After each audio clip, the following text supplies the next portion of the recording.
Good morning. It is Monday. I lose track of time in this place. It's Monday, May 5th. So happy Cinco de Mayo to all of those of you back in the States and in Mexico.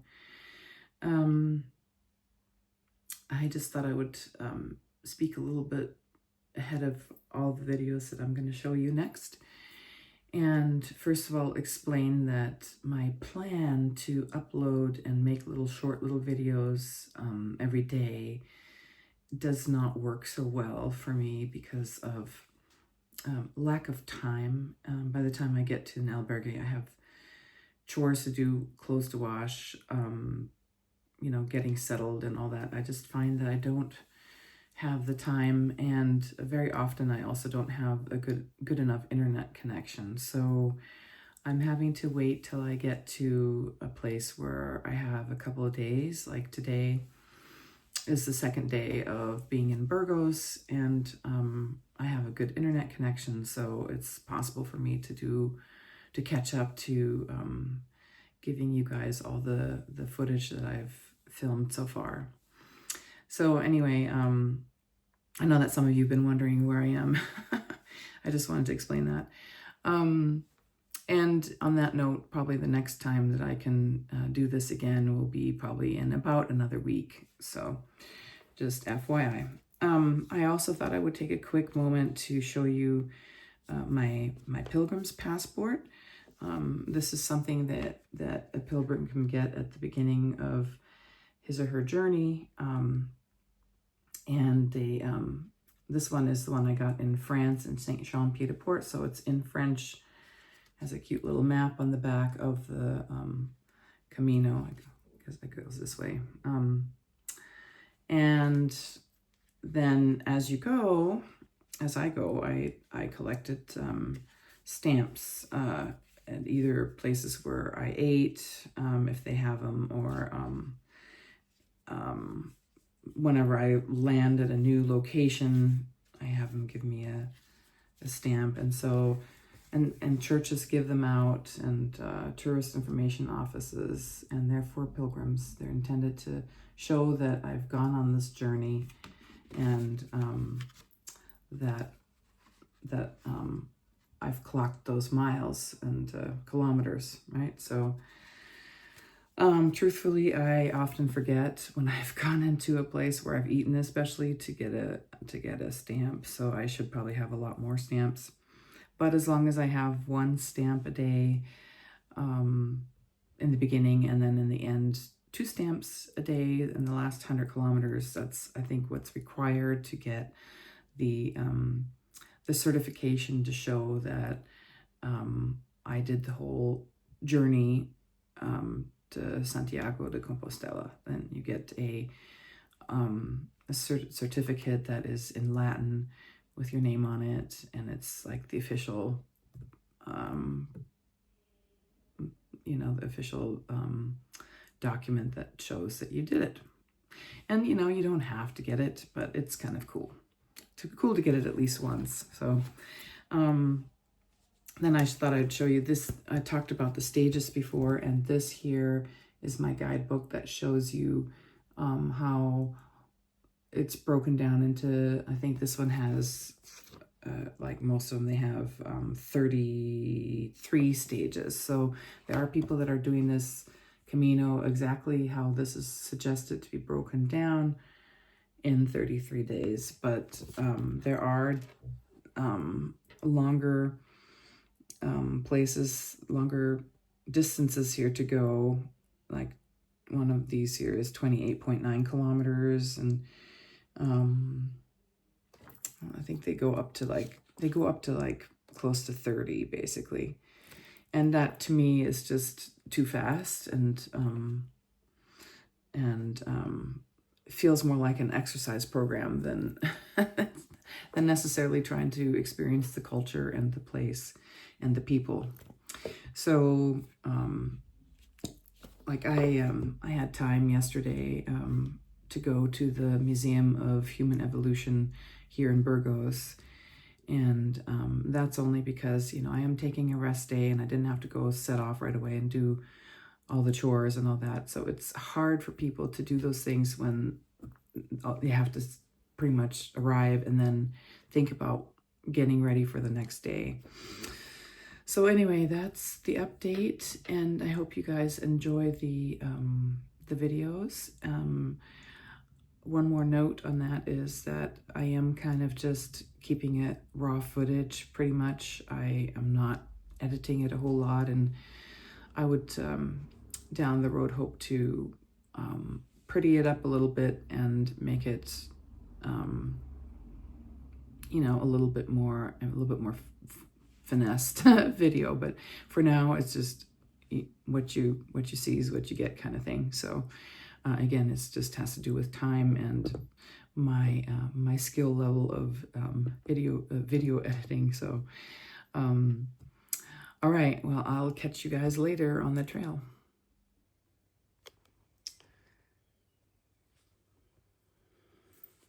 Good morning. It is Sunday morning at about 7:10 maybe, and I'm getting myself ready to go out the door, and I thought I would show you my foot care routine, because that is really an essential part of being able to walk and keeping everything going.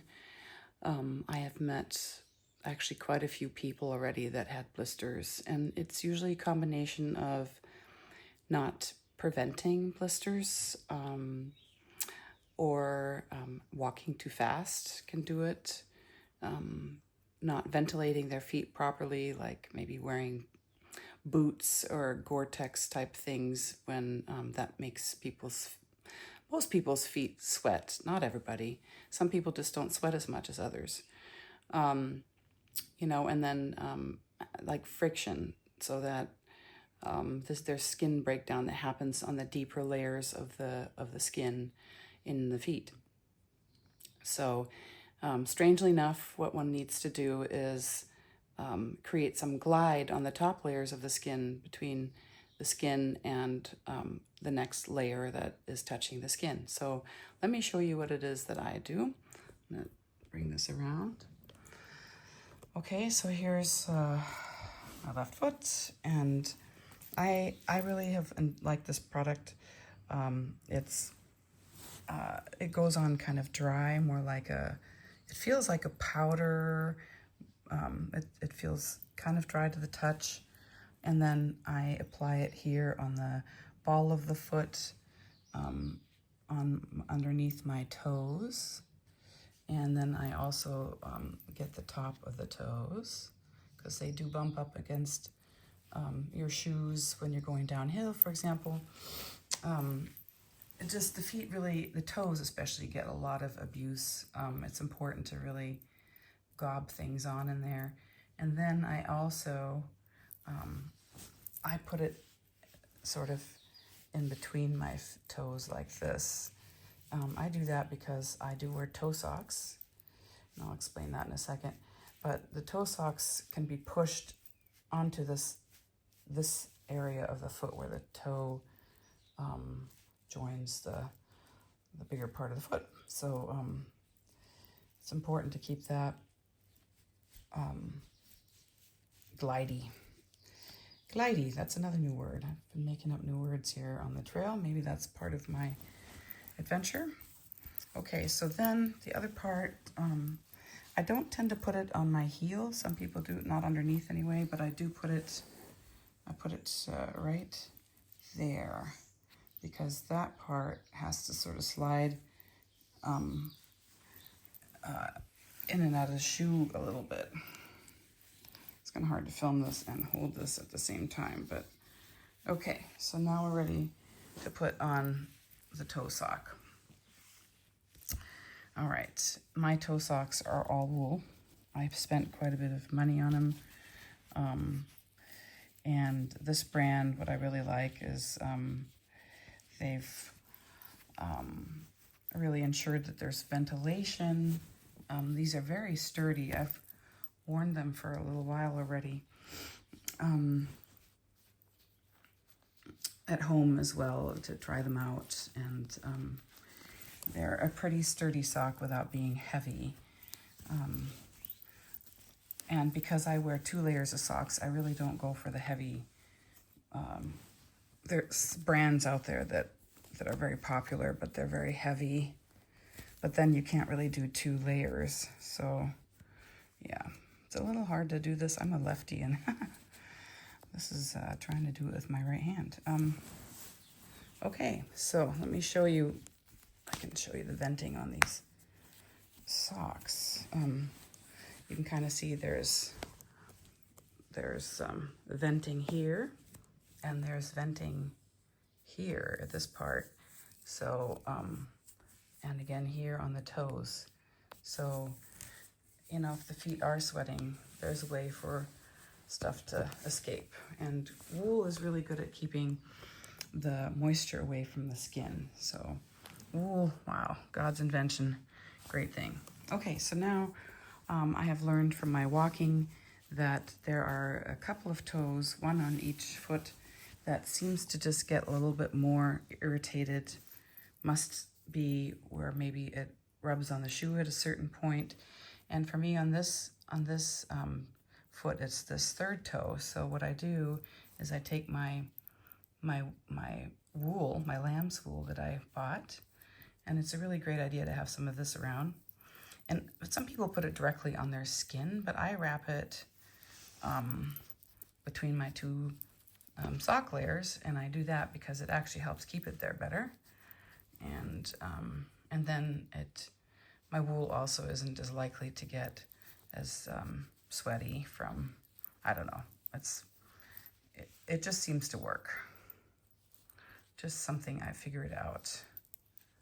And, you know, again, a little hard to do with one hand here, but the idea being you're creating a cushion, right? So, yeah, that looks good.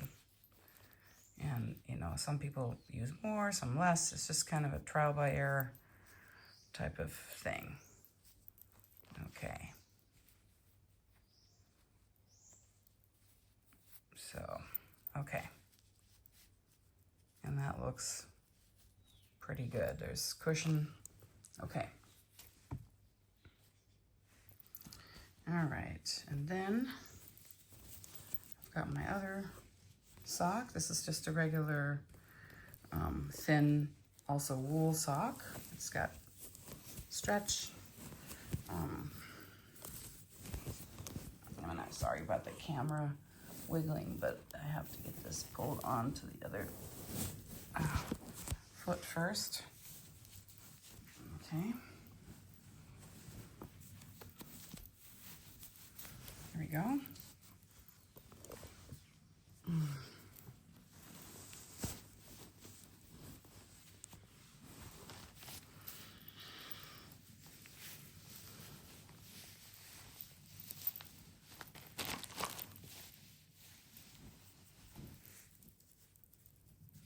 Okay, and that is 1 foot. Okay, now I gotta do the other one. I won't film with that because I'm gonna do it without with both my hands. All right, I'll talk to you soon. And good morning again. It is Sunday, the 27th, and I am leaving Palacio La Pujada. I'm not endorsing anything that brand-wise on my videos. I'm not sponsored by anybody, just FYI. Leaving the little old town of Viana. And the beautiful thing is that my hostel was right on the path. Not a hostel, sorry, it's a hotel. And once in a while you gotta splurge because you gotta get that rest, you gotta get that soaking in that big hot tub. Not hot tub, soaking tub. And here is the old church of San Pedro, which I showed you in my last video, the ruins on the inside. This is the gate to it, which is the most preserved part of it, apparently. And we're making our way out of Vienna here through the old gate. So we'll walk together for a little while before I need to get my hiking poles out. this is what a morning is like. I feel invigorated. Probably should have slept more last night, but I was working on that video you guys got to enjoy. Oh yeah, here it is, the old gate. I'm talking quietly in respect to people who might be sleeping.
Spanish are very Catholic, very religious. They, young and old, still love going to church. You could tell yesterday when they were mourning their Pope. It was a viewing on the TV in the cafe bar that I got a snack in. And yeah.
It's kind of a Norwegian look to it.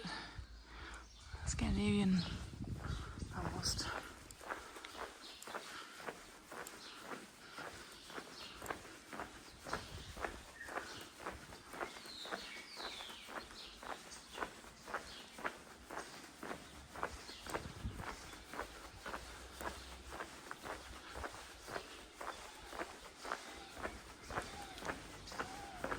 Some pilgrims.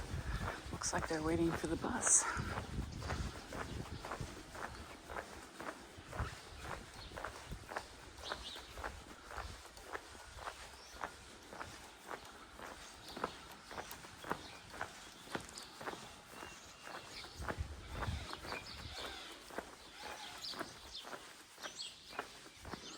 I'm gonna stop at the fountain for a minute and get a drink.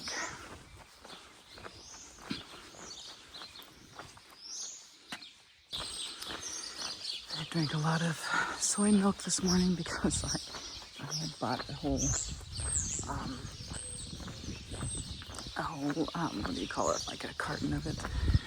And it was really lovely because it didn't have sugar added. And I'm hoping that maybe it'll help me a little bit with my, my hot flash stuff.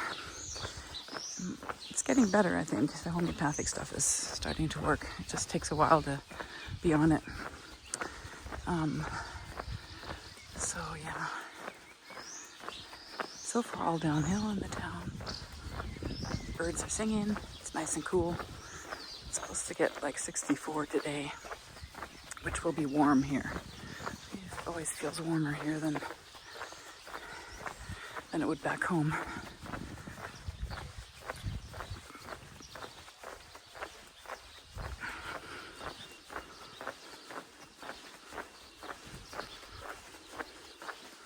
And we're following the arrows. It's nicely marked. I don't think one really needs apps. I know a lot of people use them and think it's handy, but I don't like to have my nose in a phone all day. And it's kind of nice to know that you can do it without it. So far, anyway. I did a couple times miss a turnoff, but it wasn't because it wasn't marked. I think I was looking somewhere else when I missed a marker, and I had to walk some extra steps, but you know, I noticed it pretty quickly. The other thing is, usually I see other people on the path that are walking, other pilgrims, and then I figure it out. Oh, there's a bunch of them going that way. I must be on the wrong one. Here's a little workout area, little exercise area, it looks like. Oh, maybe it's even a school. Oh yeah, does look like it's a school. Okay, lovely. How charming these people live. And we have a little bit of mud here, but nothing like day 1 and 2. Oh my gosh. My shoes were just clumped with mud. And like I said earlier, I did wash them one time, which was quite the chore to get all that mud off. But I'm glad I did, because I started fresh and didn't get them too badly dirty since then. Not like what... And then no one wants to let you in with your muddy shoes either. So, understood.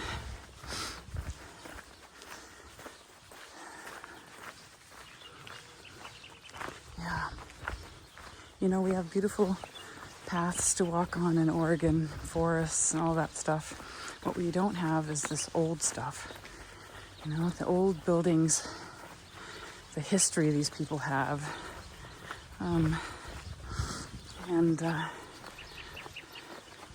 Yeah, it's just really cool. I'm loving it. Absolutely loving it.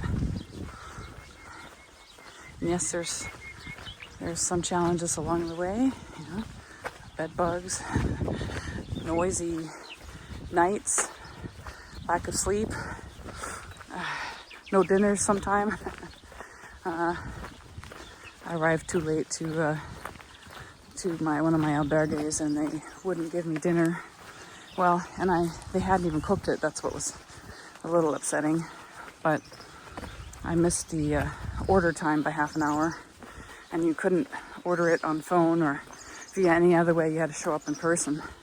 So that was very inconvenient, because I was pretty slow in the beginning, and I'm getting faster. It makes all the difference to get good sleep and to be healthy. I've gotten over my cold by now, and I got a really good night's sleep 2 nights ago. That is just golden. Okay, and then here, oh how nice, people are doing some gardening here. Lovely. And there's flowers that probably do bloom here, some wildflowers. Now we got some, looks like blackberries maybe. So yeah, it's look at that, isn't that lovely? Building out the grapevine.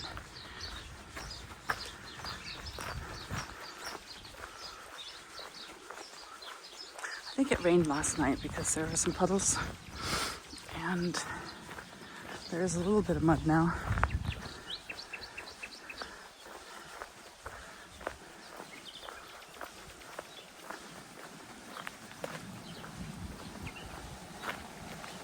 Oh, artichokes. Wow. Yeah, the water running right through their garden. That's pretty cool. Easy access to some water.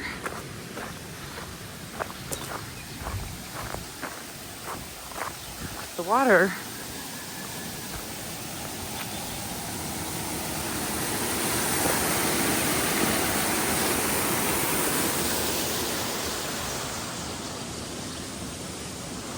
Yeah, the water in this part,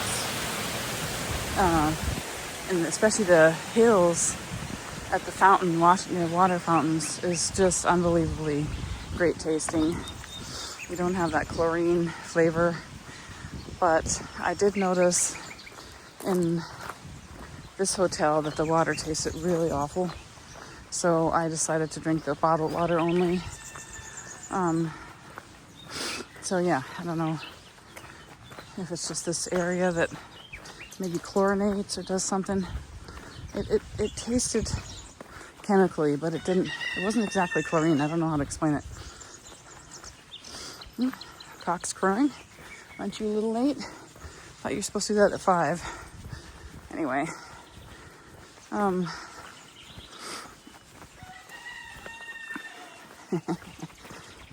He's doing his own thing, just like me.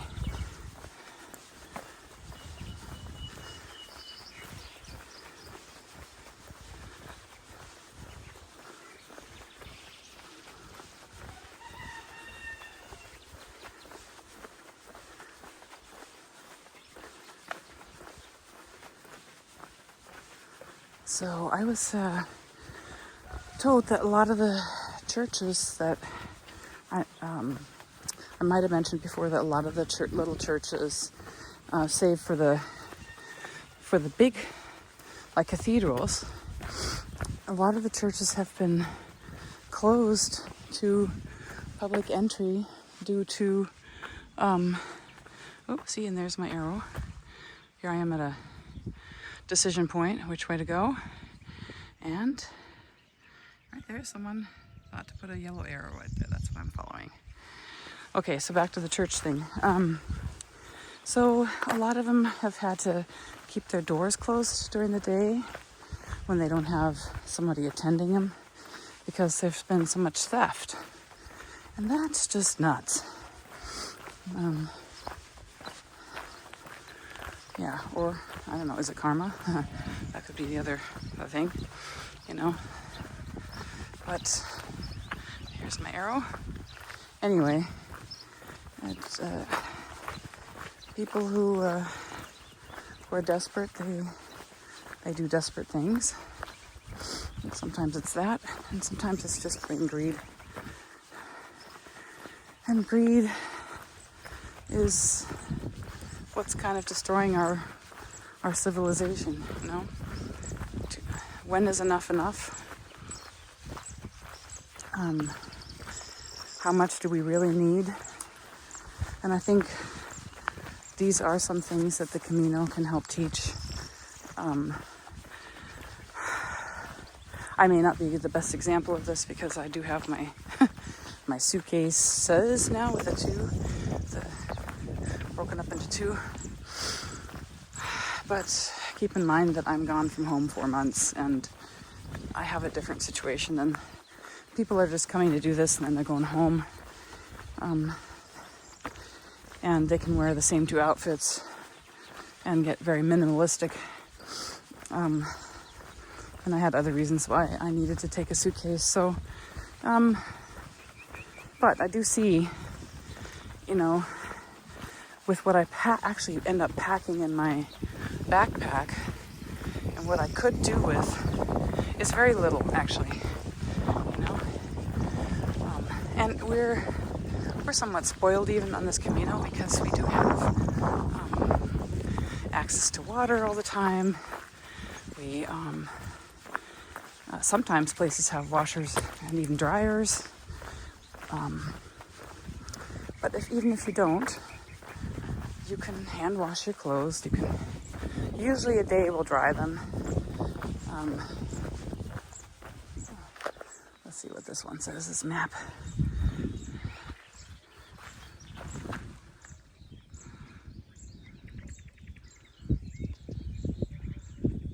Rio Ebro, okay. It's an, I think it's saying it's a riparian area, so that word I think meant Rio, I'm guessing here. But anyway, oh, what a beautiful walk. Hills up there, and I don't mind the overhead clouds and the wind because it's helping keep me a little bit on the cooler side, and for me that's a great thing. I can't imagine doing this Camino in the hot sun of summer when it hits like 100 and above here. Yeah, if I were like 35 and younger, maybe I could have done it then in that weather. But again, it's all about making the Camino your Camino, with the person you are right now. So right now, this is me. I gotta be paying attention to the heat. My body doesn't want that much heat. And we are slowly moving towards wine country, if we aren't in there already. The Rioja, the very famous Rioja wine region. And I haven't tasted a bad wine yet. Well, actually, let me rephrase that. I'd say the Aratzi Wine Fountain wine was poor quality, but it's, given the fact that they're giving it away for free to taste for the pilgrims, sort of as a time-honored tradition of feeding, taking care of the pilgrims on the path. And this, as we found out from the museum, the wine museum, which is attached to that, it's the same. They're the same people. It's lovely that they're doing this still. They've been around since mid 1800s, and they've been feeding a lot of pilgrims wine. And pilgrims used to just, the original pilgrims 1,000 years ago, they just wore the clothes they had on their body. They were said to have carried two empty gourds, or hollowed out gourds, one filled with water and one filled with wine, and it would be replenished when they went places, and then they were given a place to stay the night from those people that were doing that were taking care of the pilgrims. Some of them were churches, or some of them were just friendly people that had room. So it's a time-honored tradition. It's really pretty cool. So I don't really want to be drinking a bunch of wine because it makes me actually feel hotter still at night, especially. But I do want to take sips here and there because this wine is really exceptional. And I tend to buy foreign wines even back home. But I don't know, I just haven't tasted anything like that back home. And if you go into one of these cafe bars, it's not like you say, well, I want this wine or that wine. They just ask you, do you want red or white? Sometimes they have a rosé. And it's whatever the house wine is, that's what they're serving. And you take it or leave it. And it's never been bad, so... Okay, so going into a tunnel here. Oh yeah, you can see the mud and the rain and water that got this place pretty muddy. And we've got the Buen Camino. Yeah.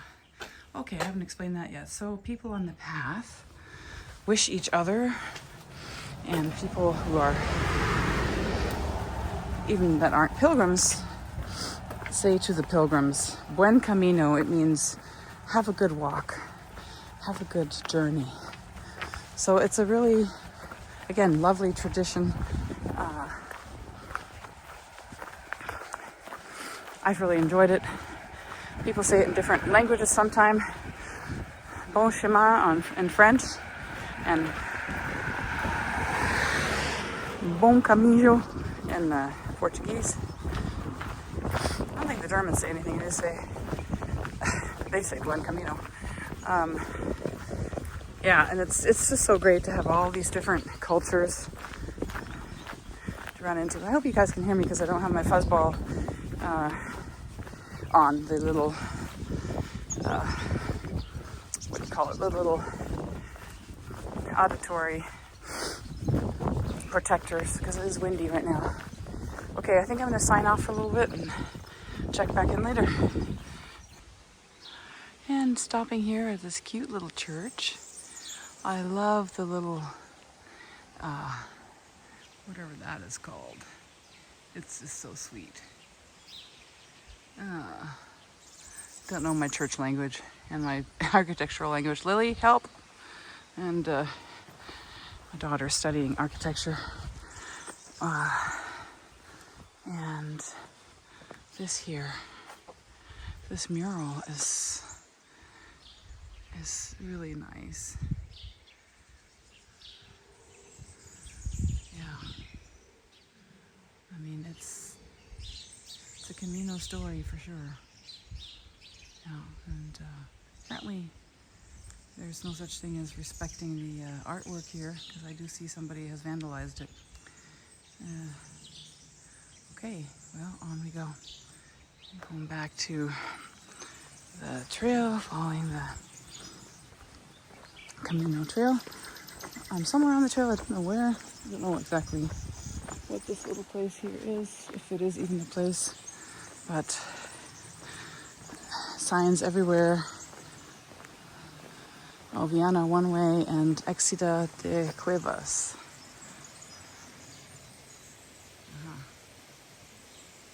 All right, in Camino, here I go.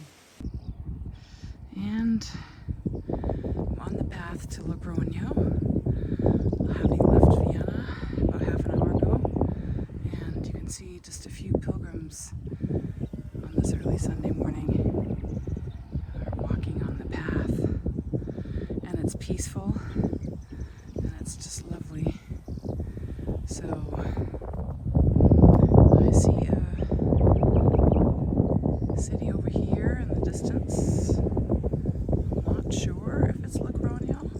Seems like it's a little early, maybe a little soon.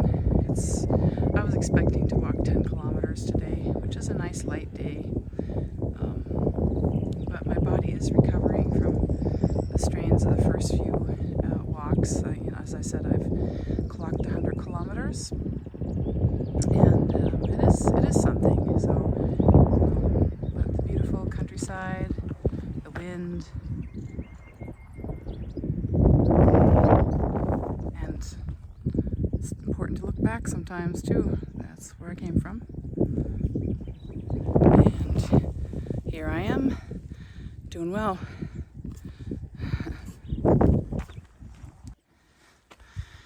So, I just discovered, I thought I was filming and I actually had it on photo. That does happen. Those buttons are just close by each other. But anyway, I'm getting closer to Logroño. This does appear to be Logroño in the distance. You can kind of see the light hitting it back there. And there seems to be like an industrial section over here.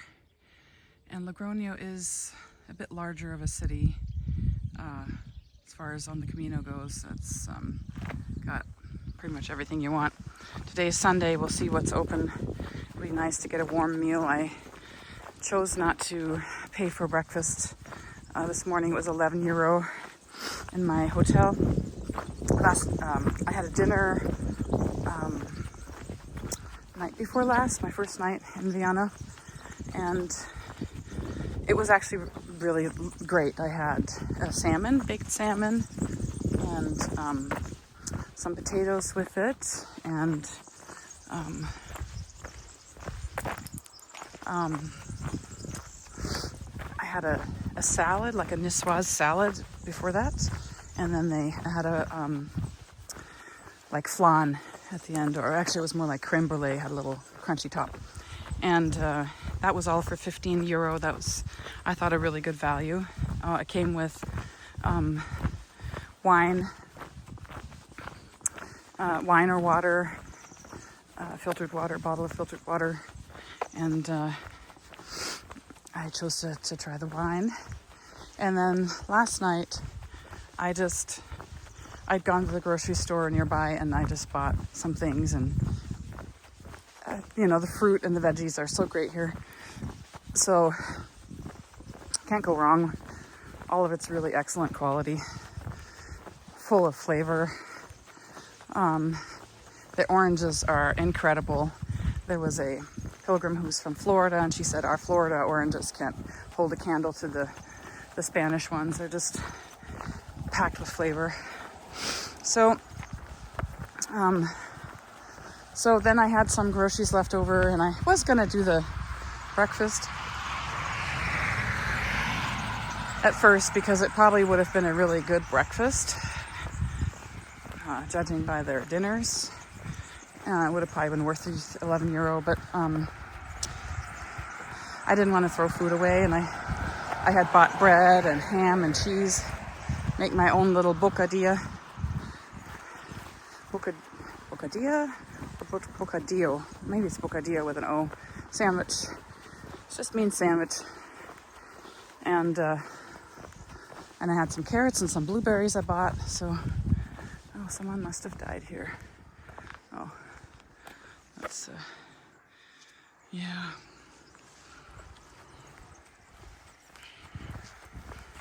There are little tiny memorials along the path. People leaving a stone in memory of so-and-so. I just passed one a little bit ago. People of all ages and all abilities have done this Camino. And sometimes people do live out their last day on the Camino. They're out here doing the challenge, and maybe that's where they wanted to exit life, or maybe it was not planned, but it does happen. Some people die on the Camino. Sometimes heat exhaustion, or they have a heart attack, or it happens. So there's really good care available. There's great hospitals here, and very competent doctors from everything I've heard. But sometimes you don't have that time. You don't have time to get there in time. But anyway, that's sort of a morbid topic, I guess, except that death is part of life. It's punctuates the end of our lives, and I think we ought to talk about it a little bit more. Let's quit being so afraid. I think we have these at home. Ruby, remember that when you were a little kid? You're blowing on one of these? I have a picture of that on my fridge. Like a wild dandelion or something. I'm not really sure if it's the same family, but lovely. And so, yeah, I was saying earlier, and I thought I was recording, so I don't think I was. I'll excuse myself if I'm repeating myself at any point in time here.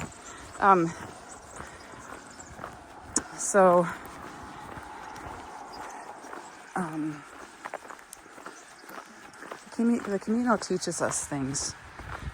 Life teaches us things if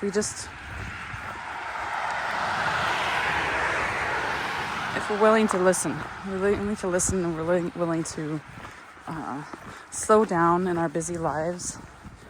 And I guess that's why the Camino is so good at heightening that awareness, because we're away from our jobs, we're away from taking care of other people, our routines as they might be. And there's just all I do is I walk, I talk to other people, I feed myself, go to the bathroom. I sleep when I can, and wash my clothes, and it's a pretty simple day. And then if there's any time left over and opportunity, then there might be some sightseeing in these different places. Visit an old church, or some sort of monument or museum. Oh my gosh, the birds are just singing. Hello, hello, hello. So, yeah, I can't recommend this enough. The Camino's great. Oh, I love this. In case you're ever in doubt, some people help out. They give you a little road sign.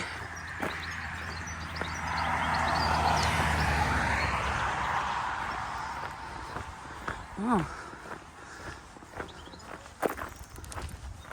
It says Observatorio de Aves, so it's a bird observatory here coming up.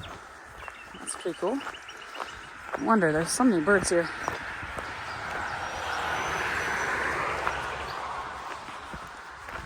Okay, and I'm going to pack things up because looks like I'm passing through an industrial area here, and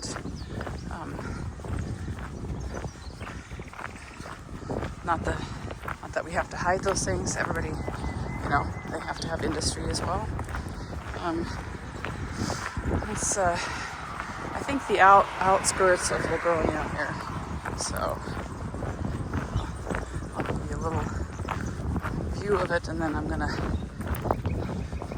get my hands back to focus on what I'm doing here. So yeah, so that's it. So taking a moment here to stop and film and let you know that actually from when I first started seeing the signs for Logroño, which was quite a ways down this path here, kind of where you see the cluster of trees way back there. Down there at the path, and there's that industrial building that I first showed you. So we've walked up this path, and it's become clear to me that Logroño is quite large. There's a Logroño north and probably presumably south and who knows what. So I think that's maybe part of it, but it keeps going. And Google Maps tells me that it's going to take me an hour to actually walk to find my hostel. And yeah, Logroño's big, so and I remember something about it also takes a while to walk out of it to get back onto the Camino. So it's a bit of walking, and there'll be lots of probably stuff to do in Logroño. There should be some pinchos. I don't know if I explained pinchos, but they're little like appetizers basically, or little small plates. Tapas is another word, but in some of the regions they call them pinchos with an X, and it's kind of more like Basque sounding, and in some areas up here in northern Spain they call them tapas. And I don't know if now that we're entering the Rioja region, if they're called tapas or pinchos. I have to check that back out, see what other people are calling them. Anyway, same idea. Yeah, so that is the city in the background there. Where I'm headed. All right.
Walking, and just started walking onto the, it's called Rua Vieja, which means Old Street of Logroño, and the classic cobblestone.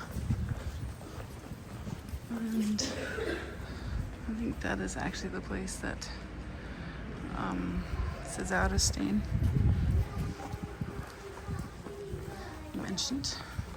I think it was him. Someone did. And there are some old buildings as well as newer ones. Anyway, it's already got a really great vibe. I just came from the information office, tourist information. Actually, it's information office for pilgrims. So it was right at the other side, on the other side of the bridge I could just crossed. And the gentlemen there were very nice. They gave me a map of Logroño, which I will keep even if I don't have to use it. It's just a lovely map. And they gave me some information on the whole region of Rioja. And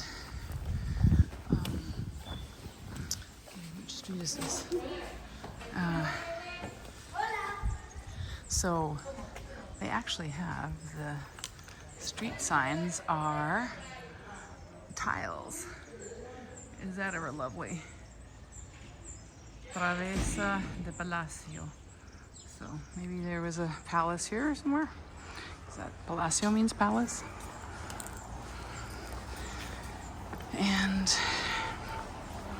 a nice policeman just a minute ago helped me figure out which turn to take. There was a kind of a roundabout and many different streets coming off of it. And I knew I needed to go right, but I didn't know which right, so he helped me.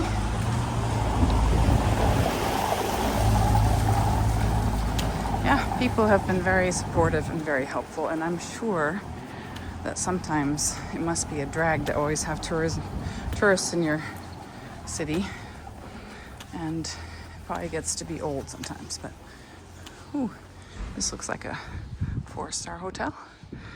Yeah. A little bit like my Palacio, although that was only supposed to be a 3-star hotel. And with the broken window, maybe? No, I don't know. So,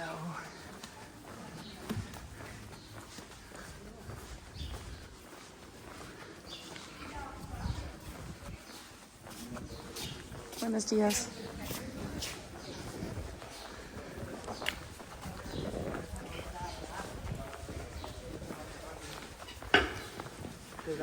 Okay, here's an interesting building.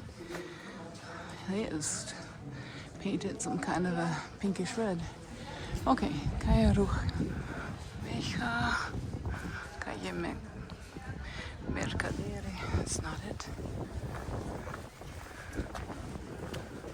Okay.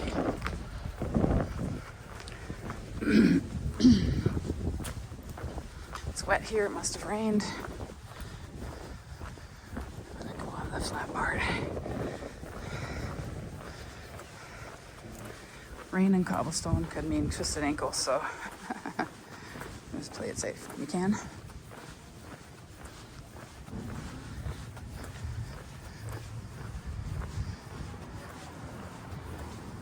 Yeah, that's a novel idea. You hang your curtain over your balcony and keep the, I don't know, keep the plants protected. Keep the light flies out.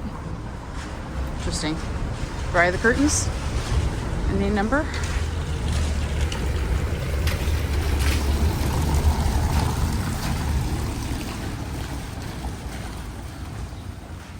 Calle Cerrada. And it is Dead End Street.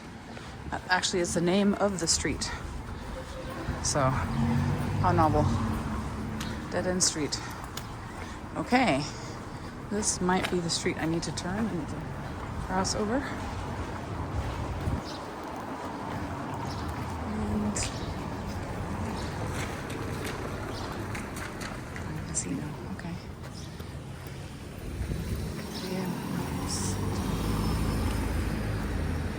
Oh yeah, there it is. It's almost hard to spot, but is Calle de Sagasta. Okay. And this is it. I'm going this way. And then I have to take a left eventually. No, this is it. I need to just find my hotel on here. I think my hostel. Argentina.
Camino. Buen camino.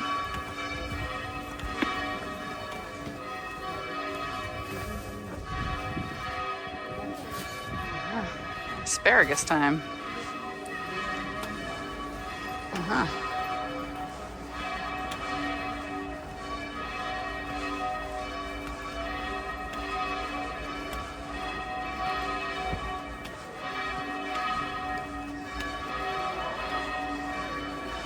Oh, here's a restaurant.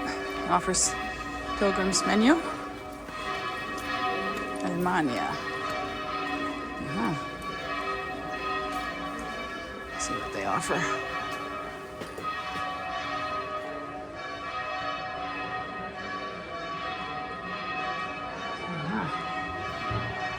Looks good. Looks yummy. Might have to go back.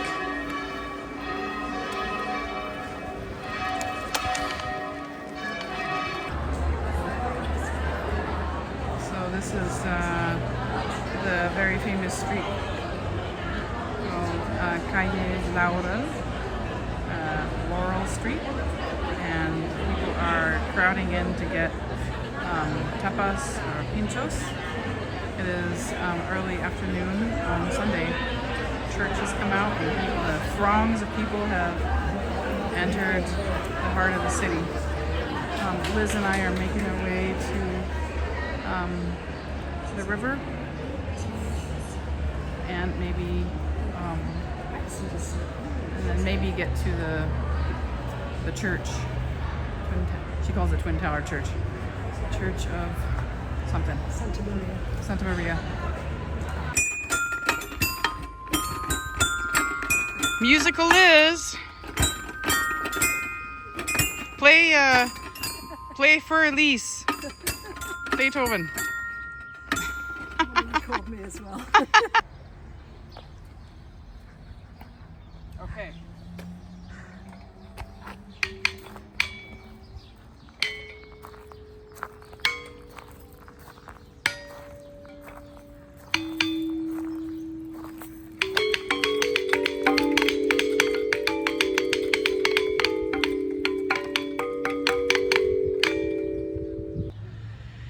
And here we are, standing from below in this park, interactive park for children and goofy adults.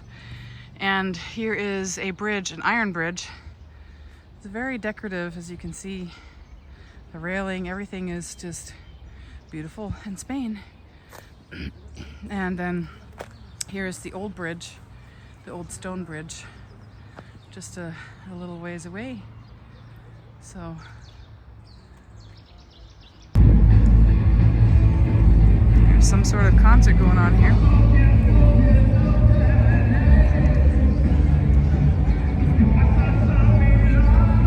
It is Sunday. We just came out of the big cathedral church, which was just spectacular. I always think, oh, this can't get any bigger and more beautiful than it does. And the singing was absolutely gorgeous as well. Liz is here with me. She's going on tomorrow. I'm staying another night.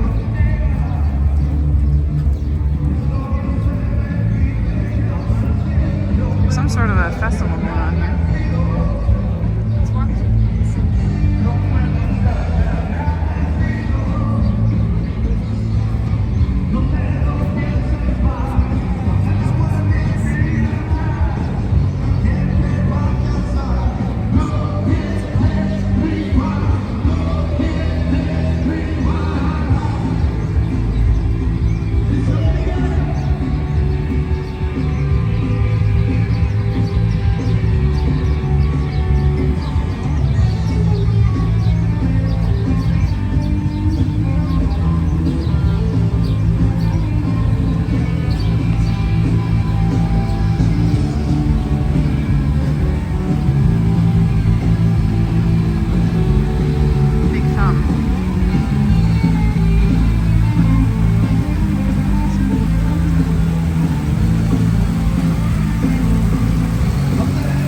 just purchased a bottle of wine.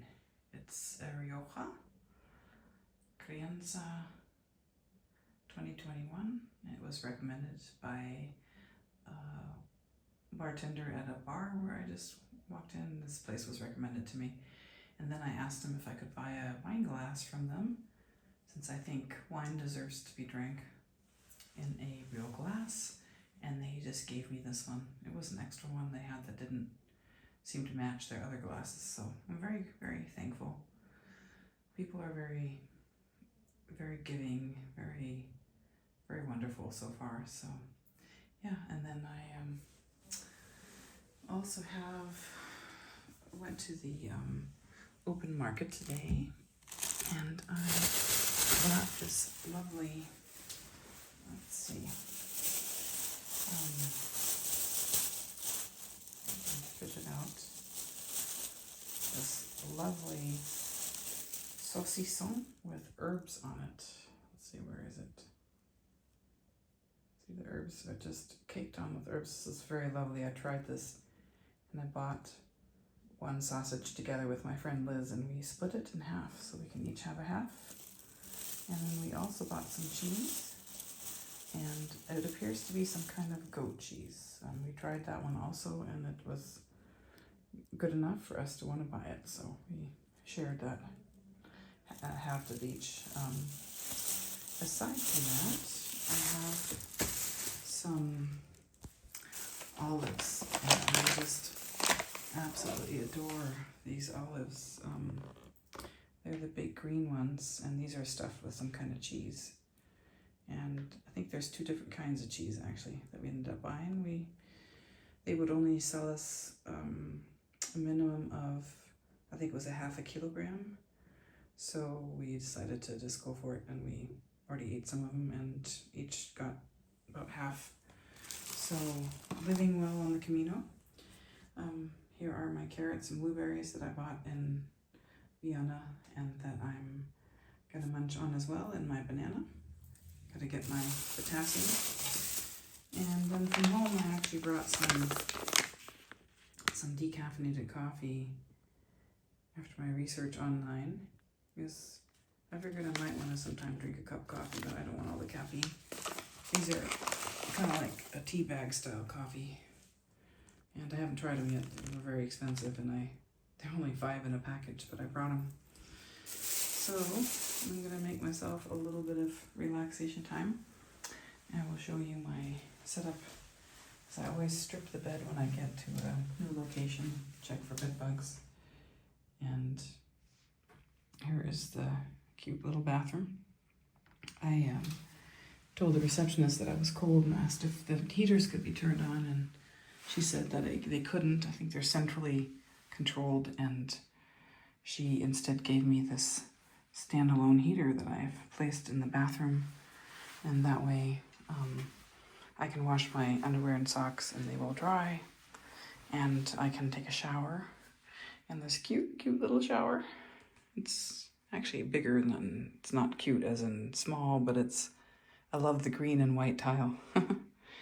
So I've placed my bag here on the floor because this is, bathrooms are generally very safe from bed bugs. They don't have any business. They can't get anybody, can't find their prey in there. And then I have hung my backpack up on the door.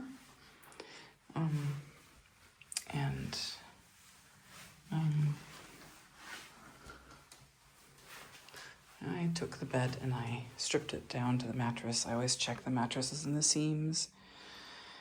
If it's a headboard with any kind of cloth, it's good to check that too, but I luckily don't have to today. And then I moved the furniture around. I tend to do that. I tend to move furniture around to make it work a little bit better for my situation. I don't need all this room on this side, so I moved things over to have a little bit more space over there. And I have a small little balcony, which is kind of cute. It's kind of more like one of those, what do they call them, Juliet balconies. You can't really, you can probably stand out there, but that's about it. It's not much room.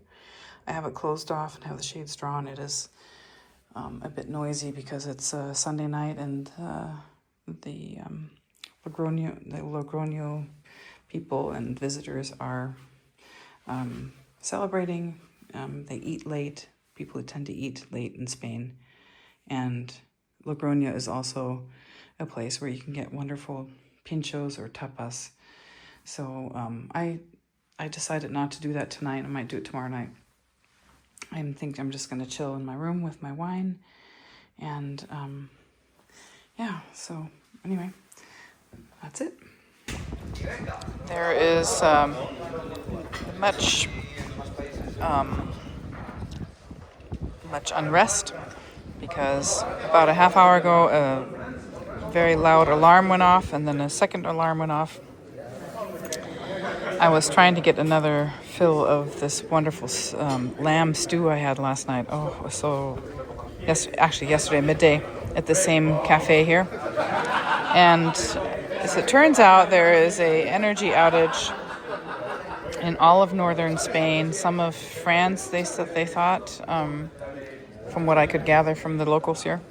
Anyway, there's no electricity, so they couldn't heat up the stew, and I'm settling for a cold sandwich instead. It is delicious. But I don't know how long it'll take to repair all this. It'll be interesting to see what happens. I'm glad that my my hostel has an actual real key entry and not one of those electronic ones that would be I'd be locked out. Anyway.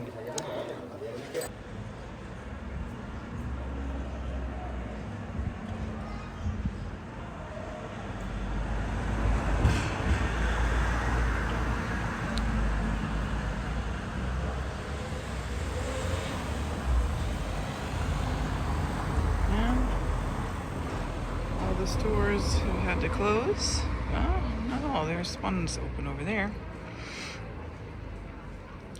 Because there's been a major power outage in all of Spain. And some of France and some of Portugal. Not quite sure why. But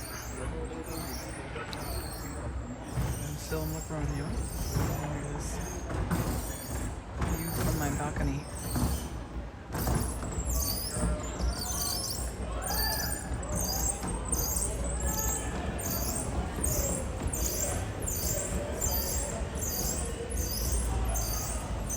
Normally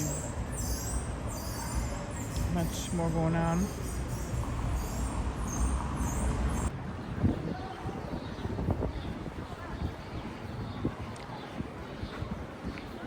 Power's back on and people coming back out on the streets.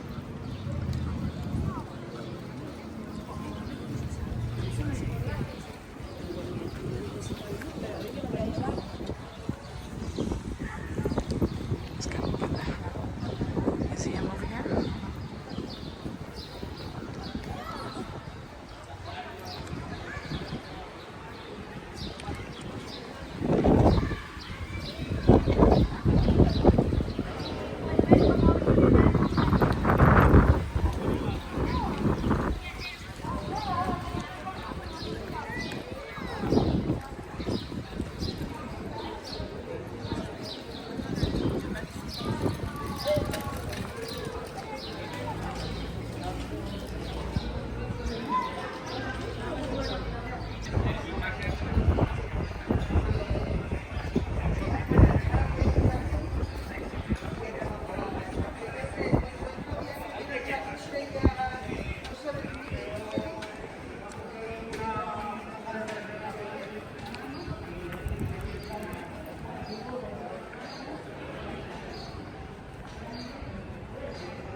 Good morning.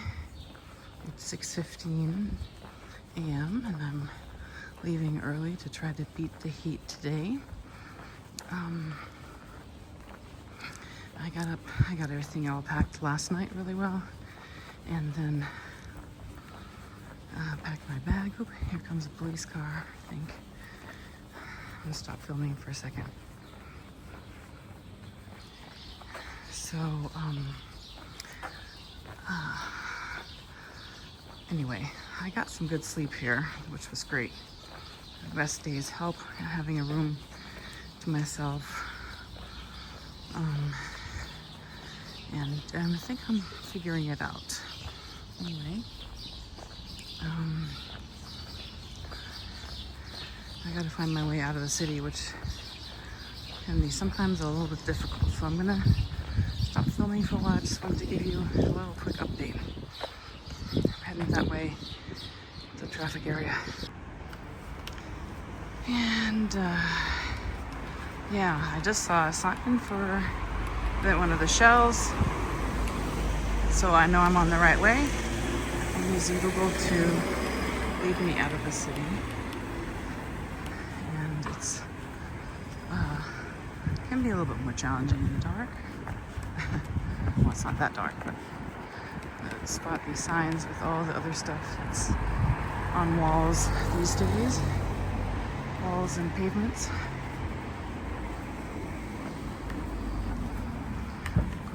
Big city, actually. It's gonna take me a little while to get out of here, but so yeah, the sun's starting to come out, and I think I'm kind of in the University District, walking through walked through a park, crossed a bridge, and now on the path. It's not very well marked, I have to say.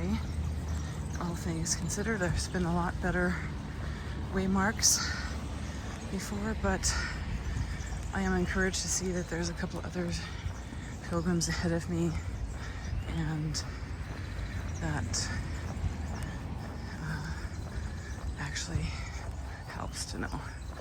So there's people out early walking their dogs, running, so I'm not alone anyway, but just for finding my way.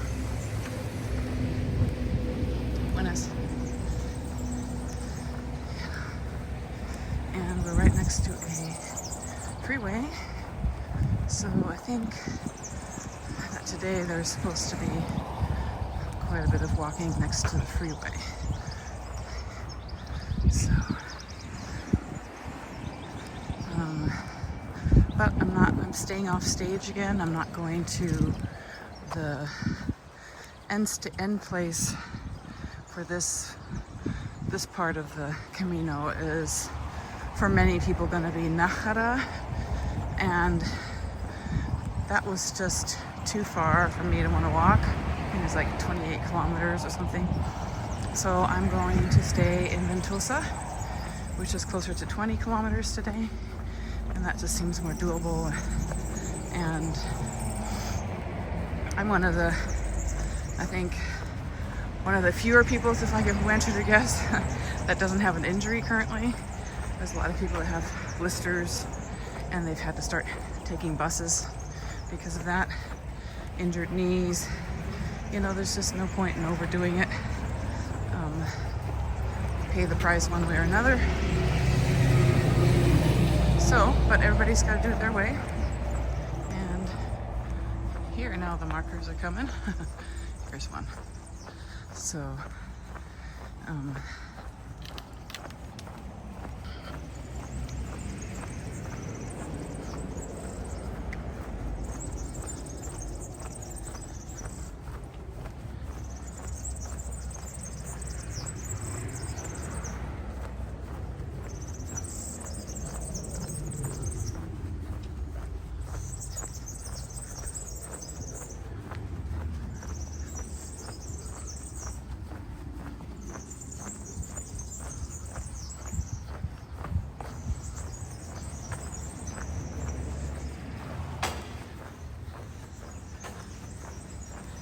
I know this seems really silly. I don't know if in the States I would feel safe walking in an area like this, but in Spain here,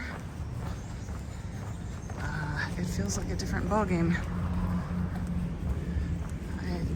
I don't think there's very many reports of harm on the path. And if any, there would be maybe robbery, maybe, you know, trying to get some money, that kind of crime. Okay, I'm gonna use my pole, so I'm gonna put you away in my pocket for a while. And the sun's coming up. Left Logroño and walking on this rather peaceful and beautiful path. It's paved, so long term not that great for the feet and the bones, but it's nonetheless a peaceful journey, and I'm really liking it.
Rabbit over there.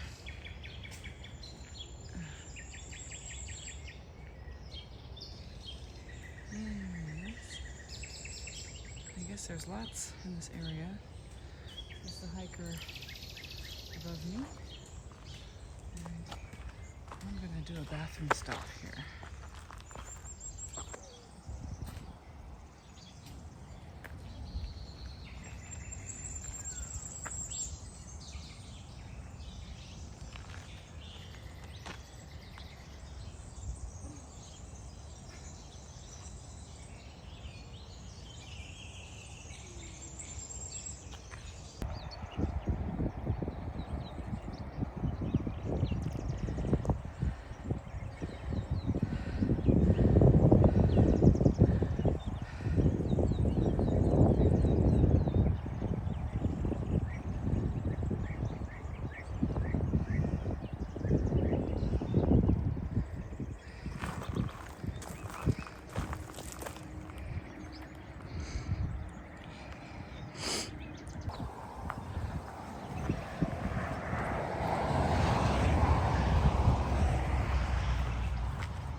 No, I don't actually. So no, but, well, I was. As, you if mean- you don't know, I'm not going to tell you. Yeah.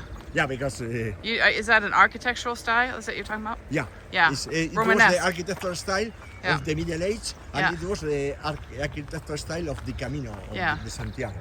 Oh, there's a fountain down there too. I love how they have fountains everywhere. It's great. Yeah, they have water because in our Yeah. state they don't have water. So this was how it looked. Simón de Acre.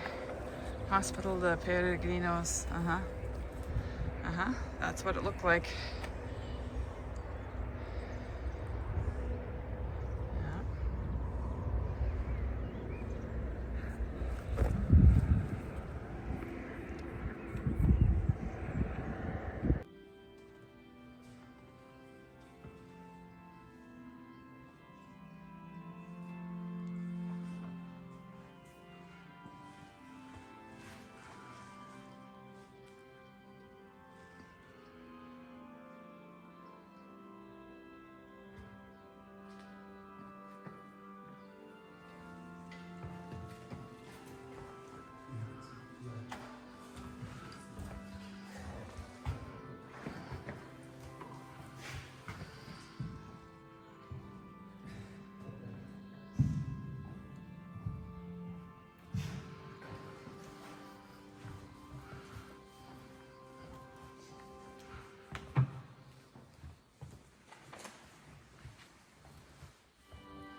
It's for you, Mama.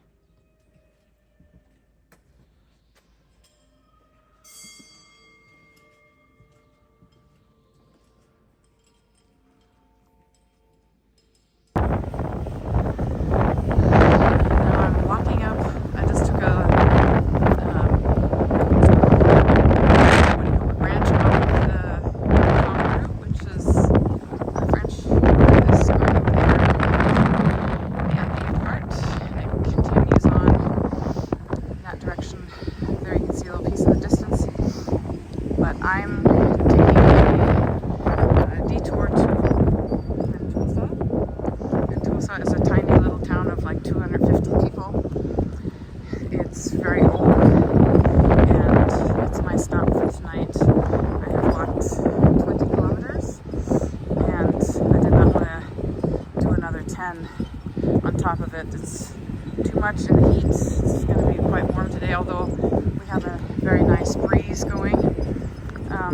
But it's just too easy to get sunburned and exhausted. So yeah, I'm just looking forward to just cozying in to the little town of Ventosa and enjoying some quiet time here. And it was saying there is 1 kilometer of art. So I think this is what we're seeing here is there are some, I'm trying to see if that's a painting or a photograph.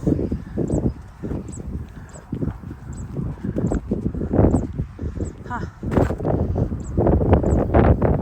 That's interesting. Looks like it's something that was kind of photoshopped together. Not sure.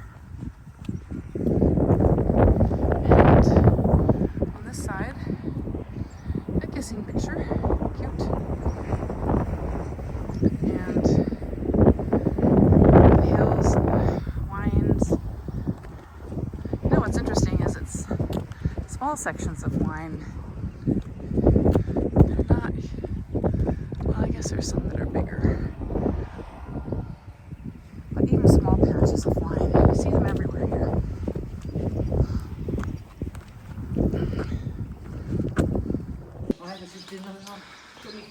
It is 7:15, and I'm leaving, following the yellow arrow, leaving Ventosa, a cute little town. Had a really nice big midday meal at a restaurant here, and wine and honey, local. Met some really nice people and slept in some bunk bed. Well, mine was a single bed. And this is what it looks like.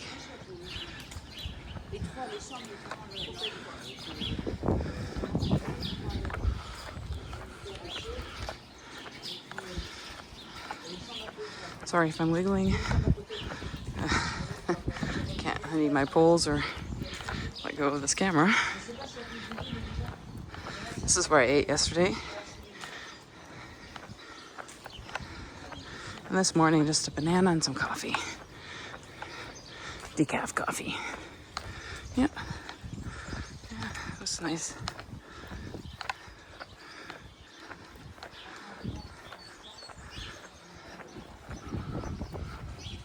And it's a little chilly this morning, which actually feels good coming out of a stuffy room last night. And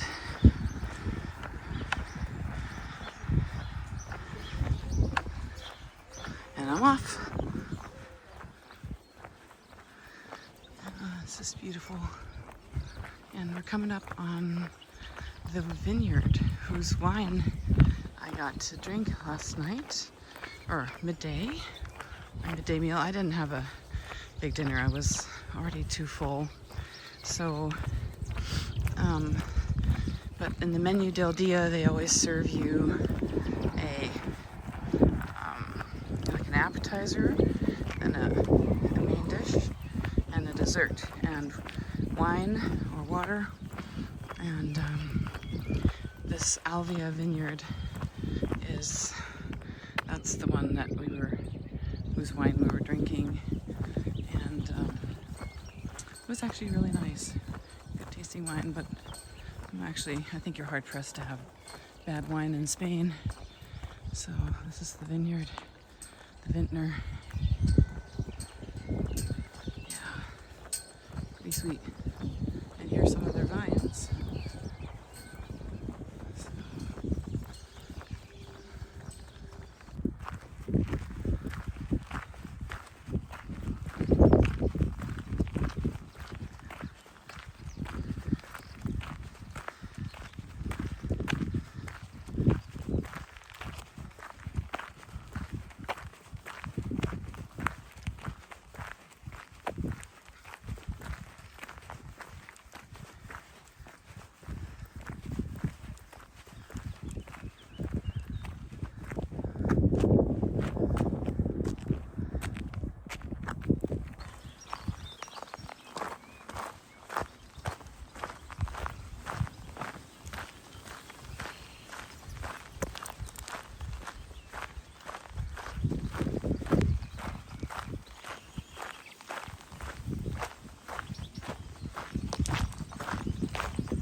Okay, so I'm here with two friends that I met on the Camino, and hi, I'm Angela from Canada, from Ottawa.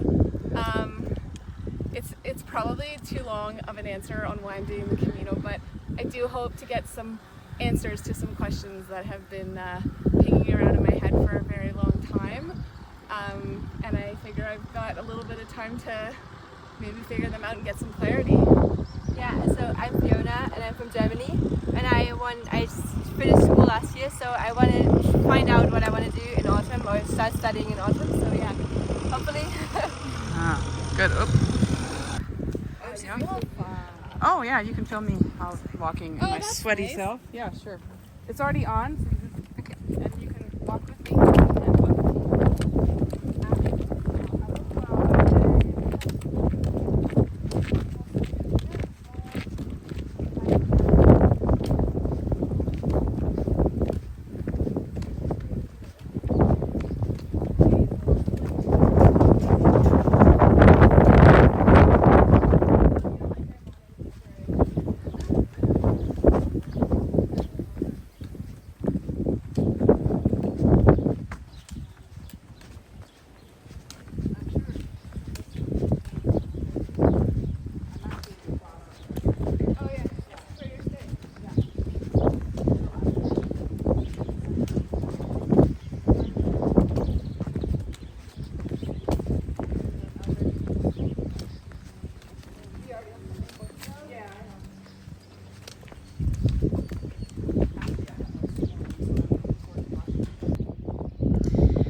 very clean room, very, very nice actually.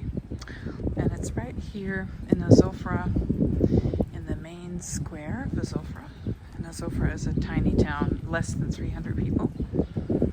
And I went and had a small meal for lunch, an empanada and a tortilla. It was plenty of food, but it wasn't a full Peregrinos meal, but I didn't feel all that hungry. And then I sat with some other pilgrims, and I was able to help out a couple of people today on the trail with foot and calf issues. So that was nice. And I'm making my way to the botanical gardens right now.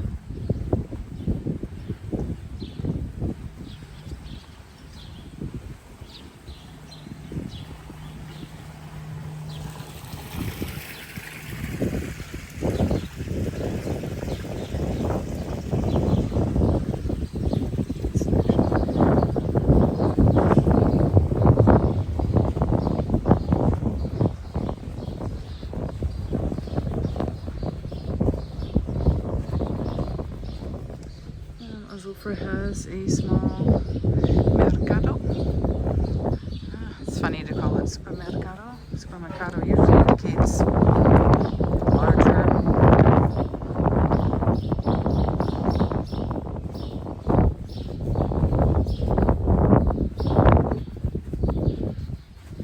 But it's a small store, grocery store. And I went and bought some chocolate there earlier. Turns out it was very dark, bittersweet chocolate with nuts, and I really was trying to find milk chocolate, so I gave it away to somebody that really wanted it.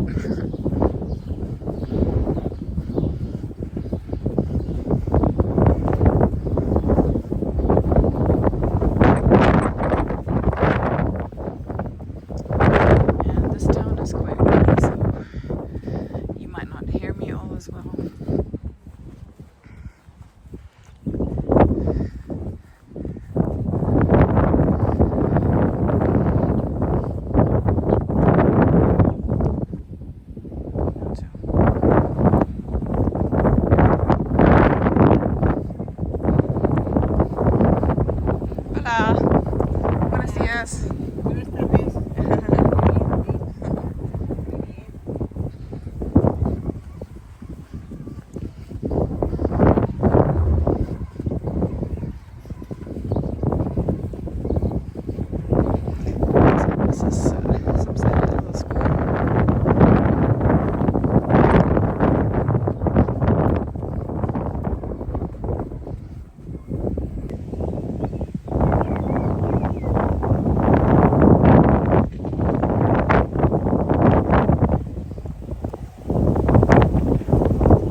Hola.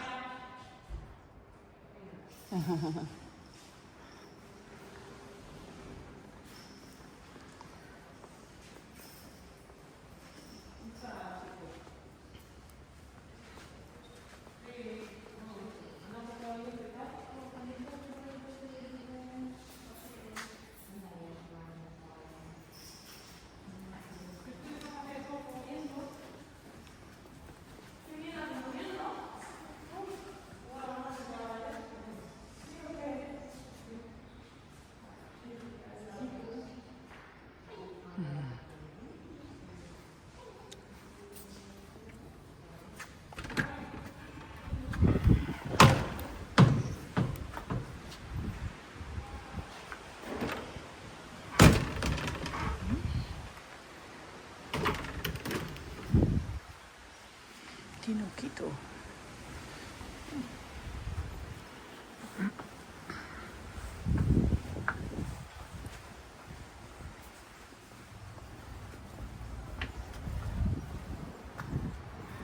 Oh, Quito. This is the dinosaur here, or the alligator. Yeah. Okay, let's go into the rest of the botanical garden. It's all volunteer run. It's a non-profit.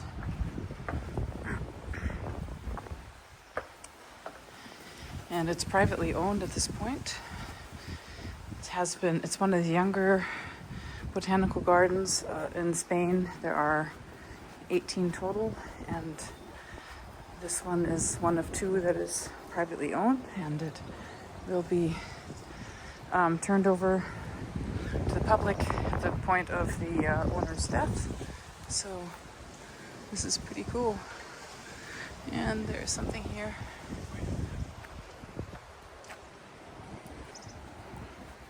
And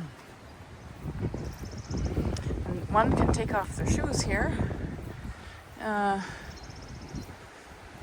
here's the aroma garden coming. That's something always that I love.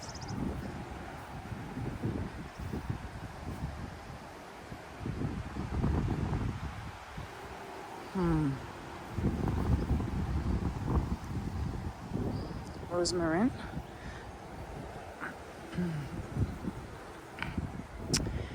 Nice. Yeah. We're doing a lot of work here.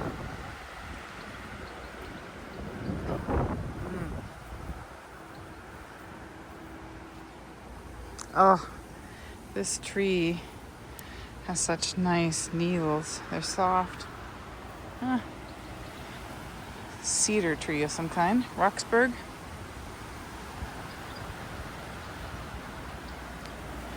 Helichrysum.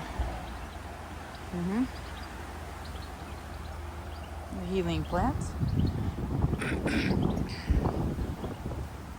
And then we have roses here, but they're not in bloom currently, so.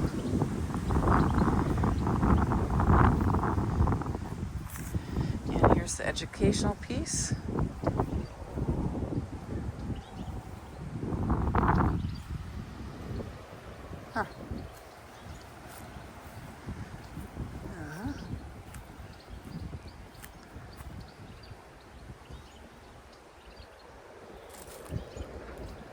Steineiche.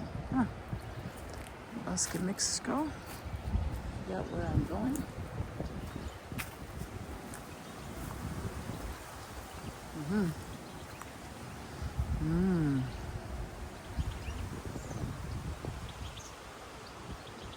I think I'm off the path. Oh no, this way. Okay.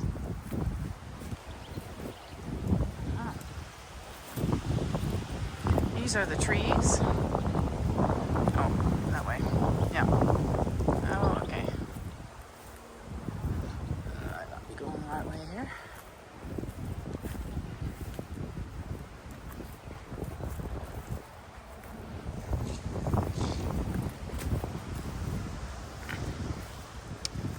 Yeah, the trees are still young. Some of them very young.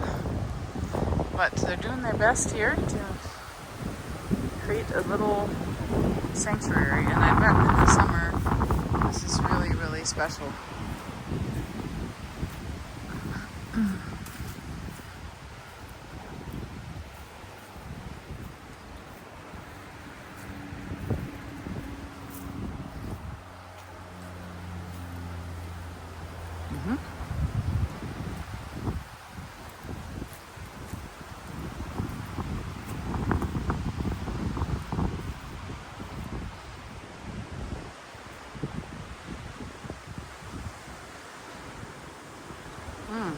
This woman, Angela Ruiz Robles, who lived until 1975, created the prototype of an ebook, a book in which that was interactive with children, that they could learn anything that they wanted to. That's pretty cool. So there's also sort of a honoring of Spanish women, I believe. Okay. And here, this is an interesting. There's one. Huh. Lavender, also not in bloom. Yeah, our stuff's not in bloom yet. Here's some. Ooh. Lavender's in bloom.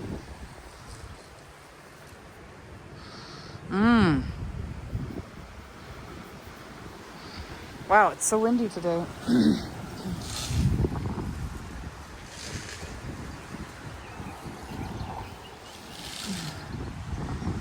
This is kind of like a monkey tree, but I don't think it is. Pinaceate. It's a Spanish fir tree. Yeah, boy, it's got much thicker needles, probably to survive the heat in summer. And we have some, like, I think this is Russian lavender. It's not as strong smelling.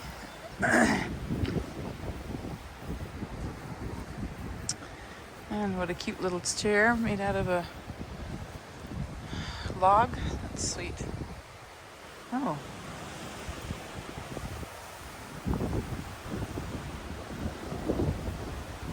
Not sure what that one is, but it's blooming.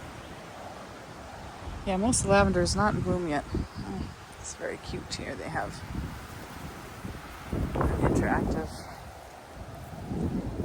piece. You can put the kids or put the little pieces into the wood. That's really cute. And then one of these kind of droopy trees. Pendulous Cedrus atlantica.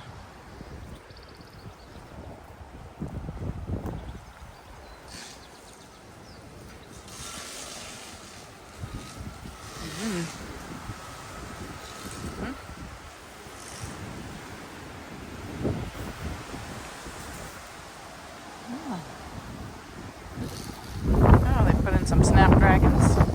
A little color.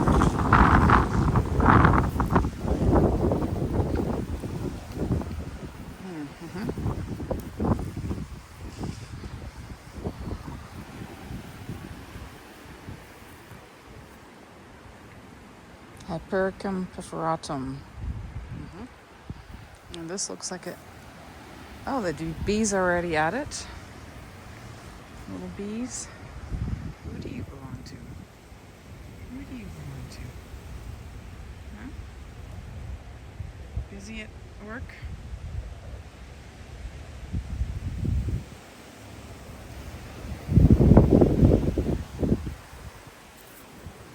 An allium. Different species there. Huh. Oh, and a blueberry. Oh, and I have this one too. Ruta graveolens.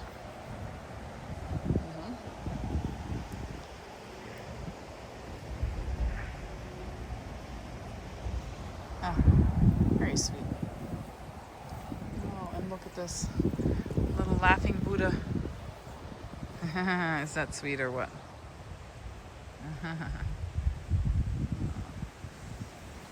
Yeah, that makes some people smile.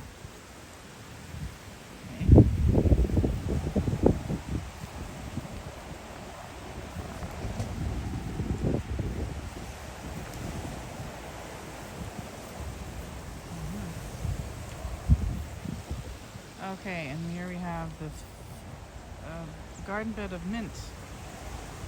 Yeah.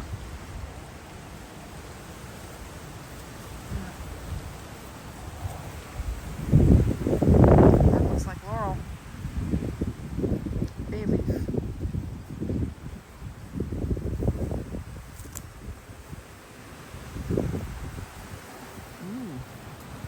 Oh, boy, here.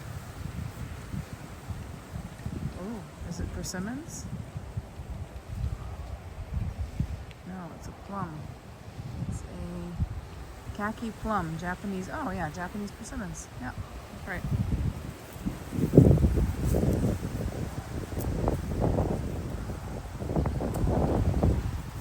And talking about apples, or maybe fruit.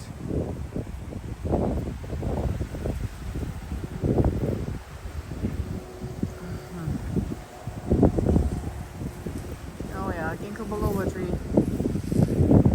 Everyone's gonna have one, but you don't want to step on the leaves of the fruit. Smells like vomit.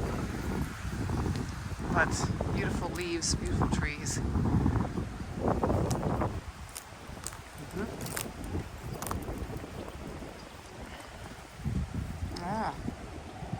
Raspberries. Rubus idiaris.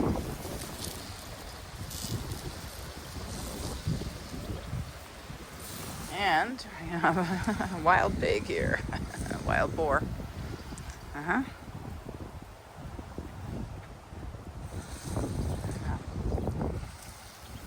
Looks like it's setting fruit. Flowers. Yeah. A lot of trees here.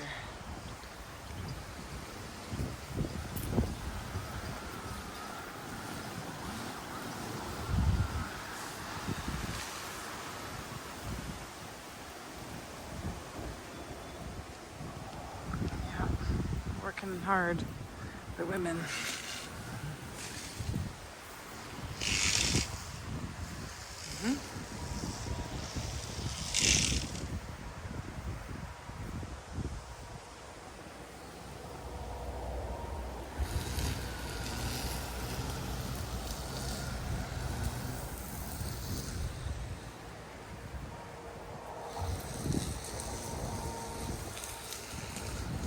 A lot of grass to mow. I think we're coming up on some turtle. Let's see if they're there. This is interesting.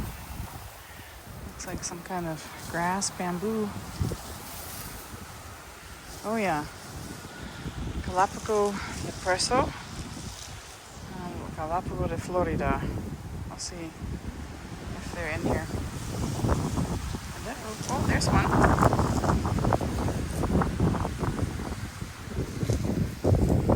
can see it through the net.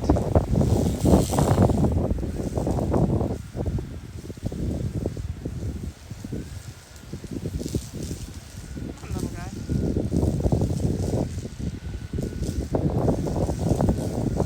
There he is. He's head out.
What is this?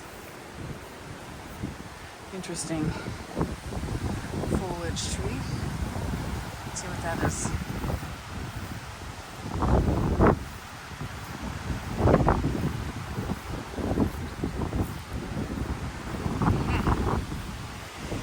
Retama común.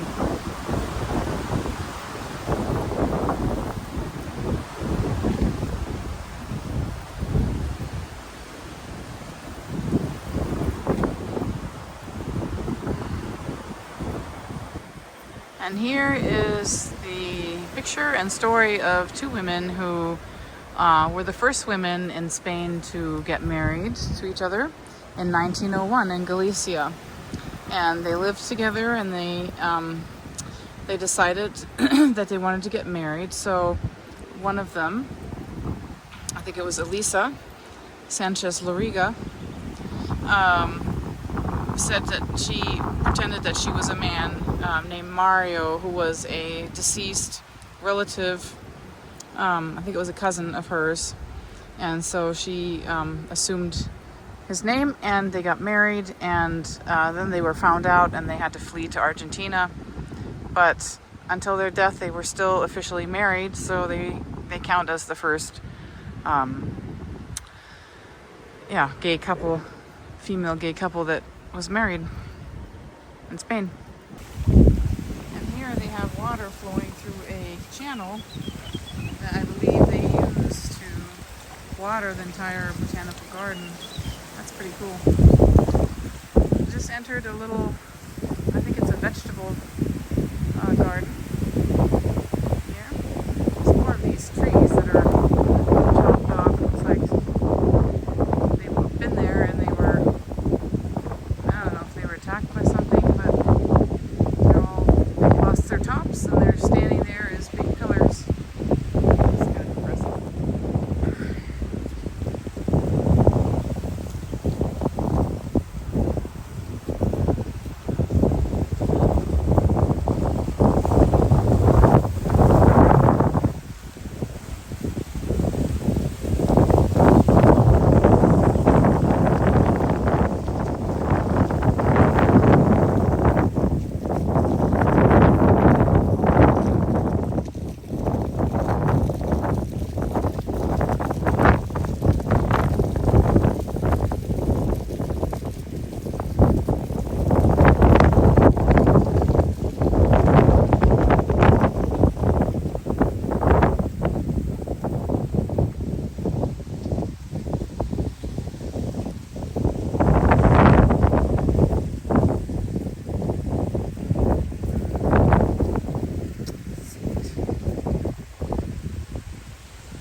I hear a bird, but I don't see it.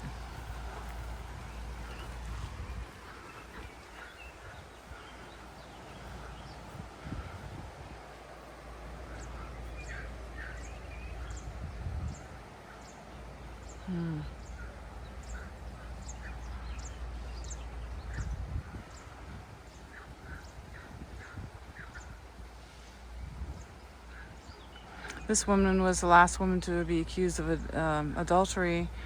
Her child was of 2 months was taken away from her, and that was during the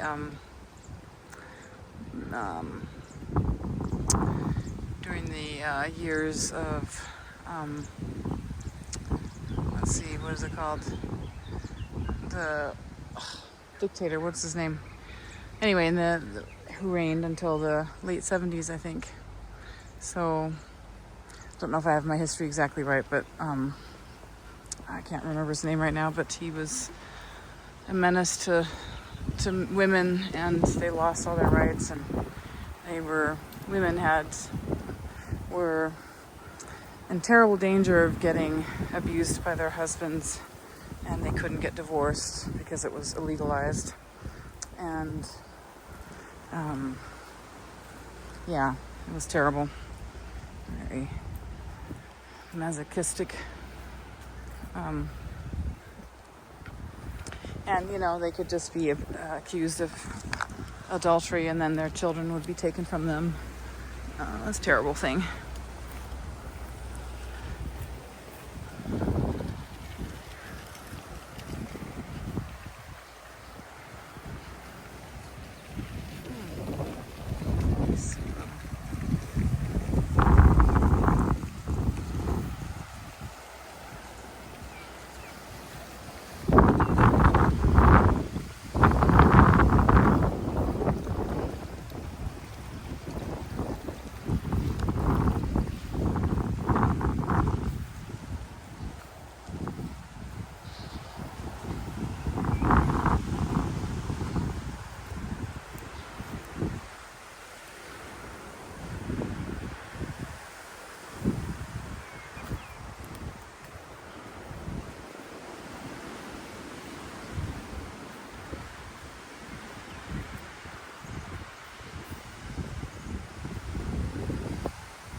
Oh, I like this.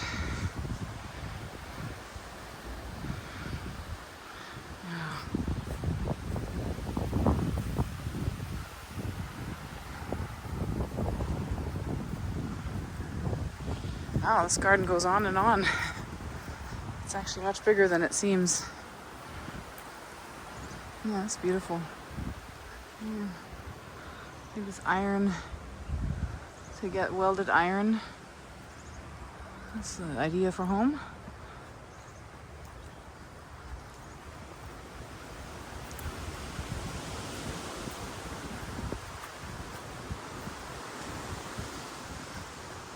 Judging by how windy it is and it's holding up, it's good.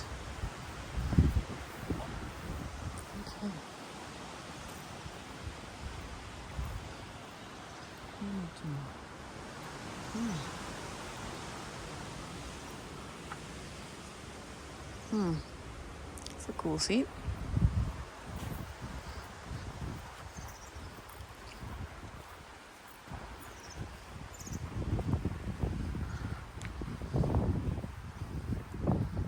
Looks like these are getting cleaned out.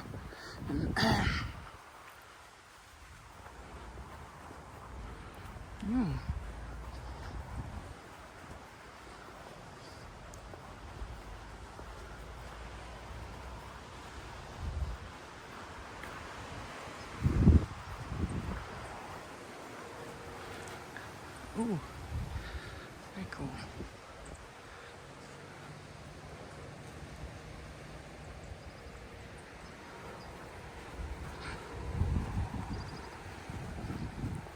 That's really cool. Huh. pine cones. Different kinds of pine cones. Like a little clay vestibule. Very cool. And a clay, like a clay oven.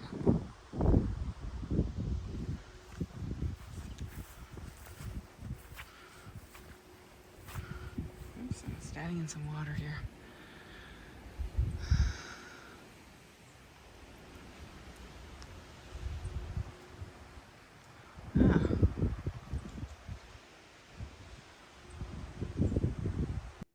Good morning.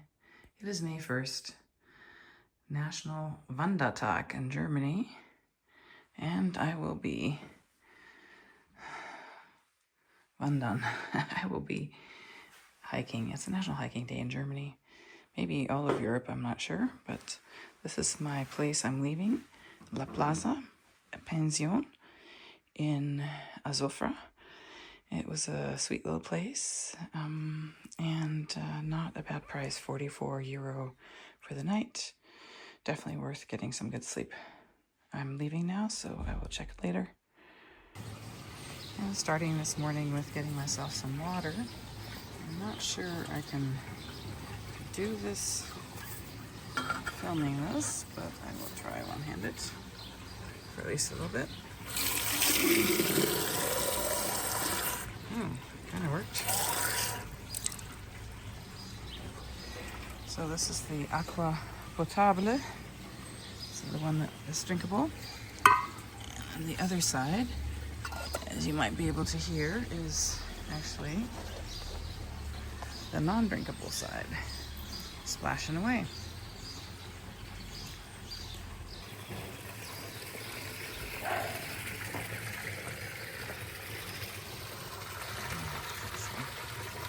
Good morning.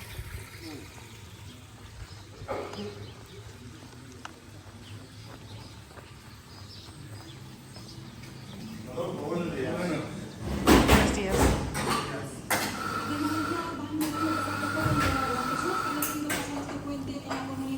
Hola. Hola.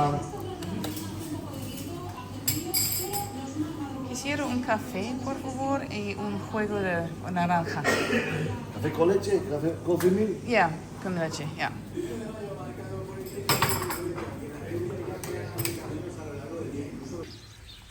Leaving Azofra this morning. It's about 8 o'clock, and it's not raining right now. When I saw yesterday on the weather report that it would be raining, I finally got smart and looked to see when it was predicted to be raining, and that's a lovely door. And turned out it was not till 8 p.m. so we're good. Don't need to get the rain gear out. Thank goodness. It's a beautiful morning. I always smell wood smoke in these little towns, so they must be burning wood to heat things up around here. Anyway, Zofra is a cute little town. It's got a couple of cafes. It's got a little grocery store, cute little plaza, but there's not a whole lot going on otherwise here for those who like to party, but it is nice and quiet. I had a good night's rest. Oh, there's a little hotel here.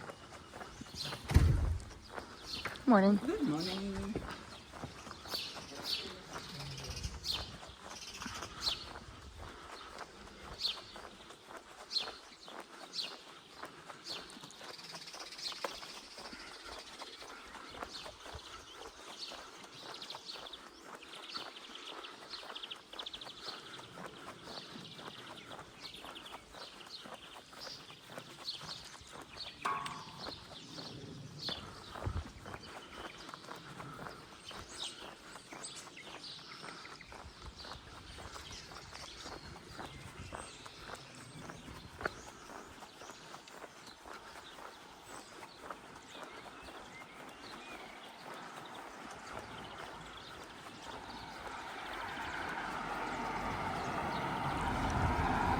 start my day. A cup of coffee actually this morning. Coffee con leche. And fresh squeezed orange juice. Fresh squeezed orange juice is the way to start the day with these oranges. And then I had a chocolate croissant. I think today I'm going to be climbing a little bit of a hill. So I'll have my walking poles ready. And I'm going to put my camera away for a little bit. Oh, another interesting door.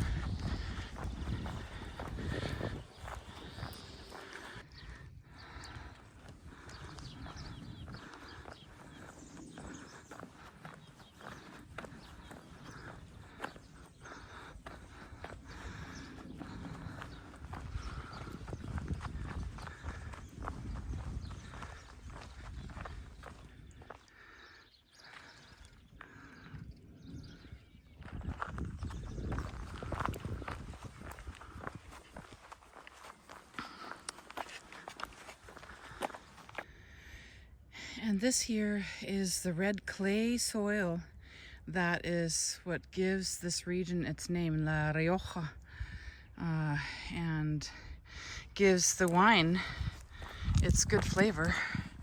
And as you can see, there are, grapes everywhere, growing everywhere. What I find really interesting and wise, I must say, is that there's no monoculture of crops here. You see that the fields are varied. You've got what looks like maybe wheat growing in between grapes, growing in between canola perhaps. And anyway, it alternates. They're not allowing for pests really to establish themselves as easily, because that's what happens when you have monocultures growing.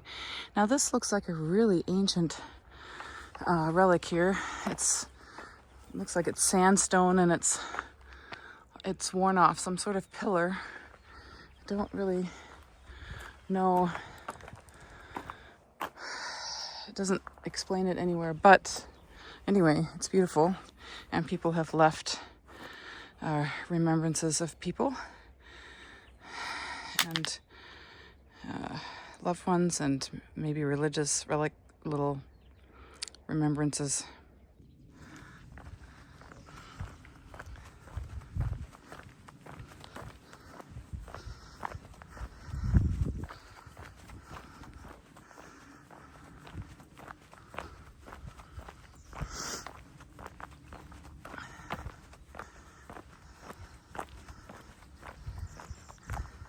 Okay, so I think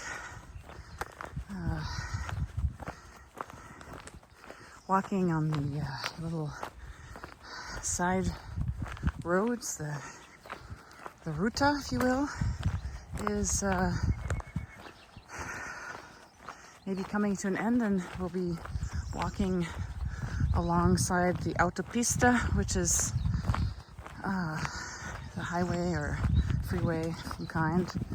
And then when they have created a path alongside that parallels the road but not making us pilgrims walk on the actual autopista, it is called senda.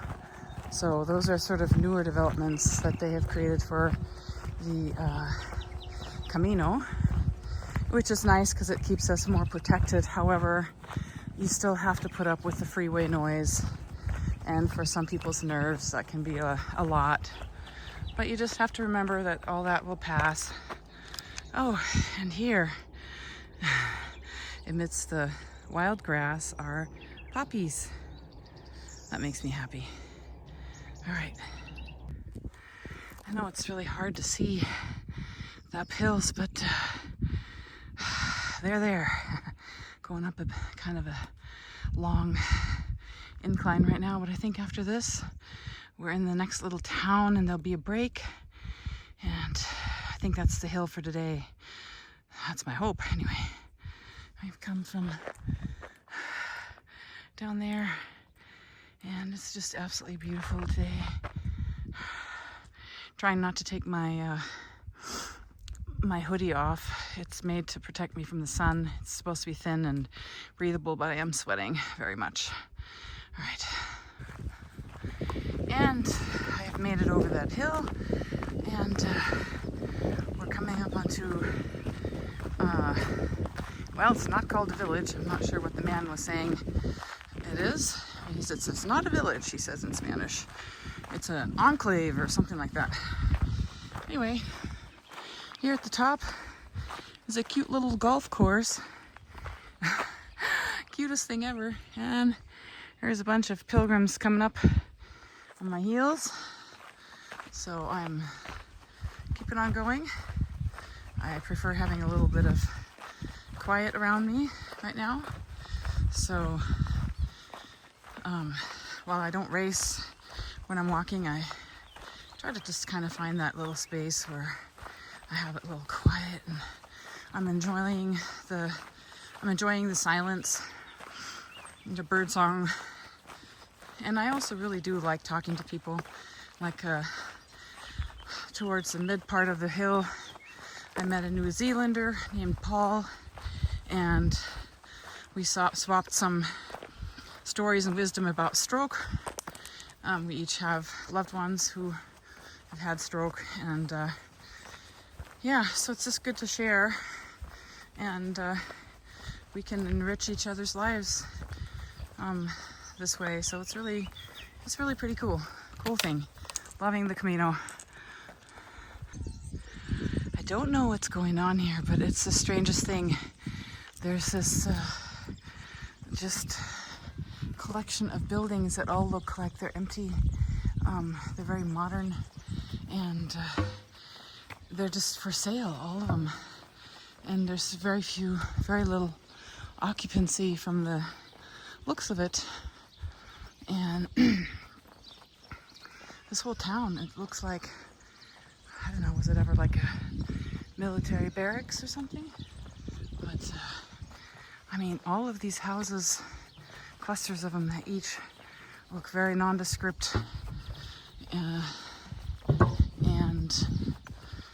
they're not brand new, most of them.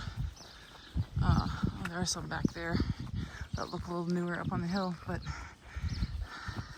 why are they all empty? Why are they all for sale? Okay.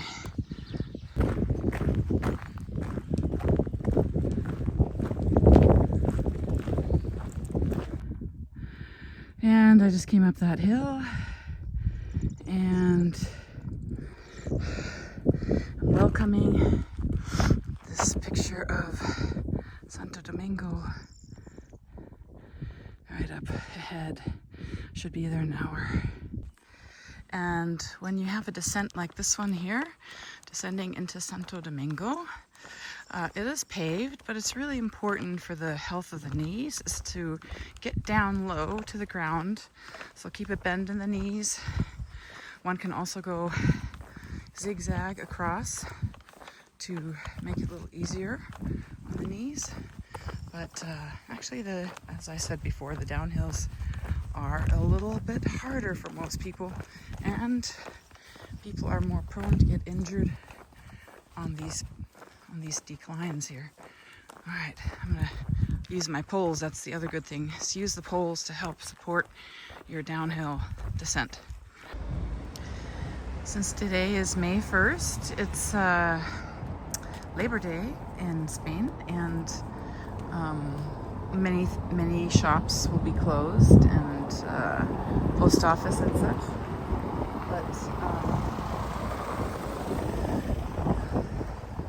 But the places to eat will be open, the bars and the cafes. I got here at about 11:30 this morning, and this is Santo Domingo, and my hostel is not doing check-in until 1:30 p.m. So I'm going to walk around the town a little bit and see what's up. Santo Domingo is about, I believe it's about population 8,000. So it's not super tiny, not too big. And there's a church here that the myth is that there was a traveler, I believe, with his family, his mom and dad, and a local girl fell in love with him, and he did not reciprocate. He was not in love with her, so she felt slighted and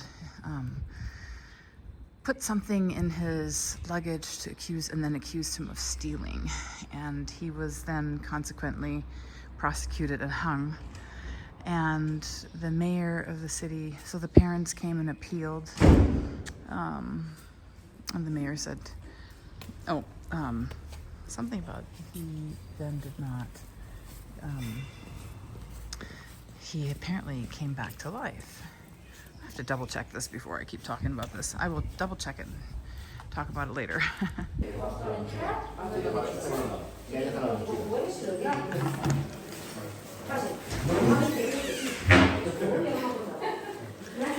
Hola. Okay.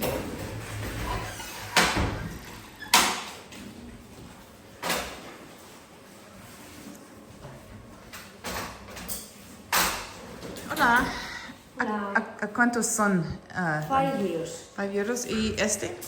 2. Okay.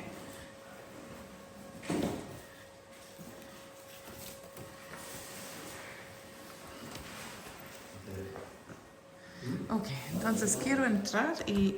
Sí, pues 7. Ok. The back, please. Oh, yes. Back here. And I'm here in the monastery. Salida exit, okay. I'll go this way first. And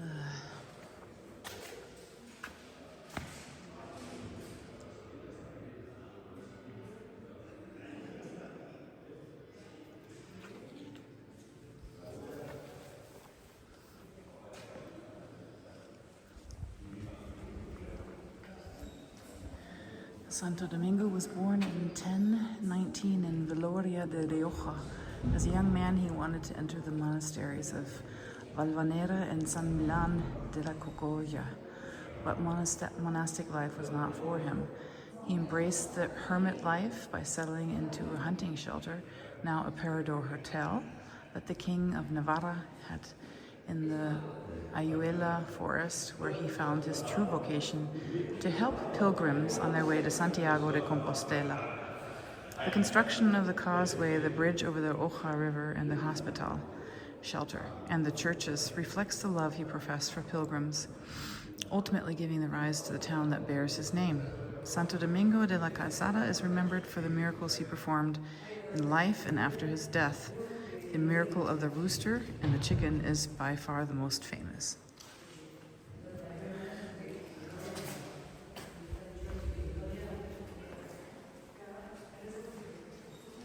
Here is the statue of Santo Domingo.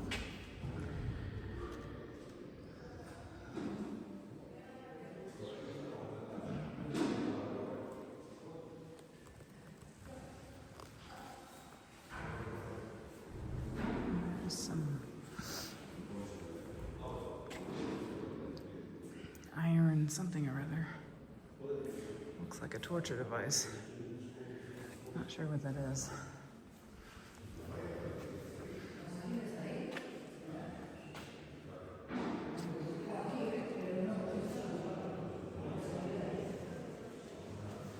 And here's a picture of Santo Domingo. Chickens.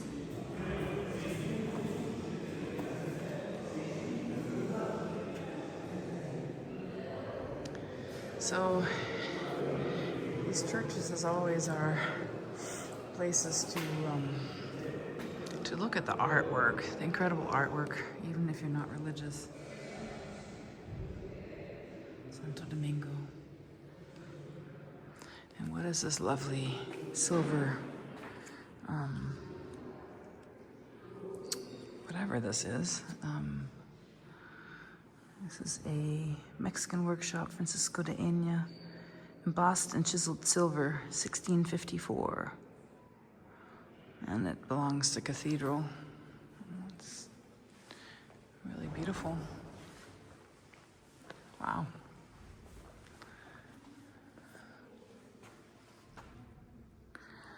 This is a painting of Santo Domingo, 1725.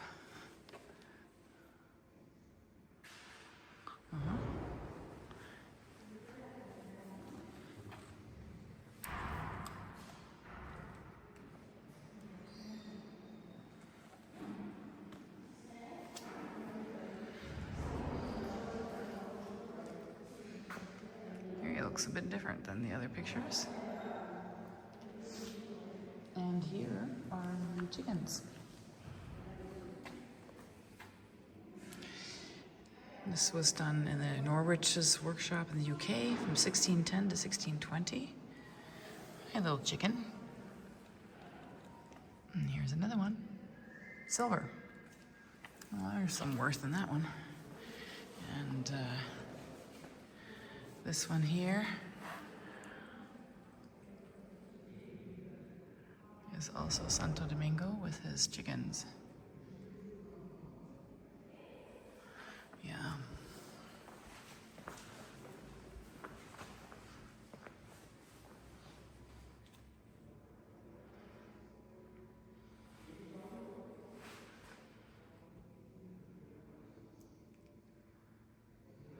Saint Casilda and Saint Dominic of the Way. Oh, there's Santo Domingo with his chickens again.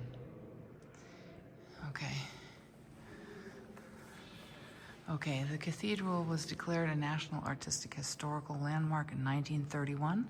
Construction started in 1158, and it is a symphony of all artistic styles.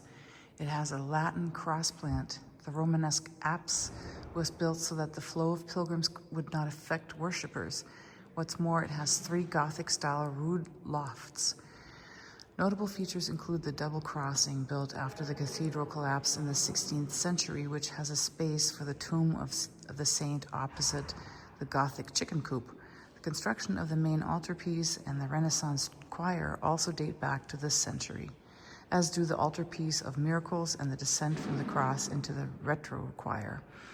The 18th century saw the completion of the southern portal and the tower known as the Mozá de La Rioja, the highest in the region, which is truly unique due to being set aside. More recently, the artistic P. Marco Ivan Vrupnik and the Centro Aletti decorated the crypt and the rose window and the Puerta del Perdón portal. Okay, let's see. Oh, here is a model of this cathedral, and look at this tower. This is really pretty fascinating.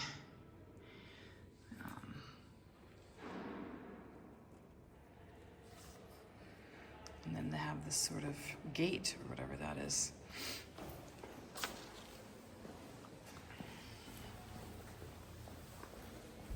And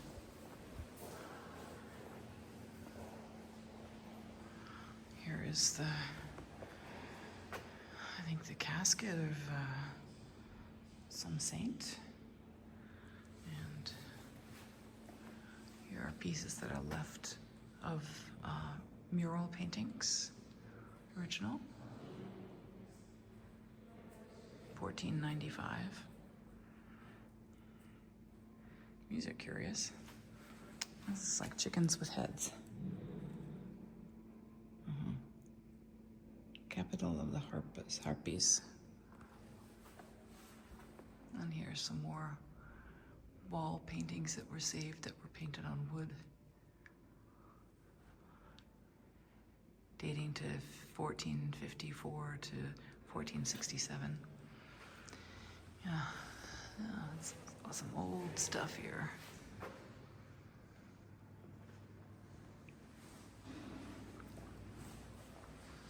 is a model of the cloister.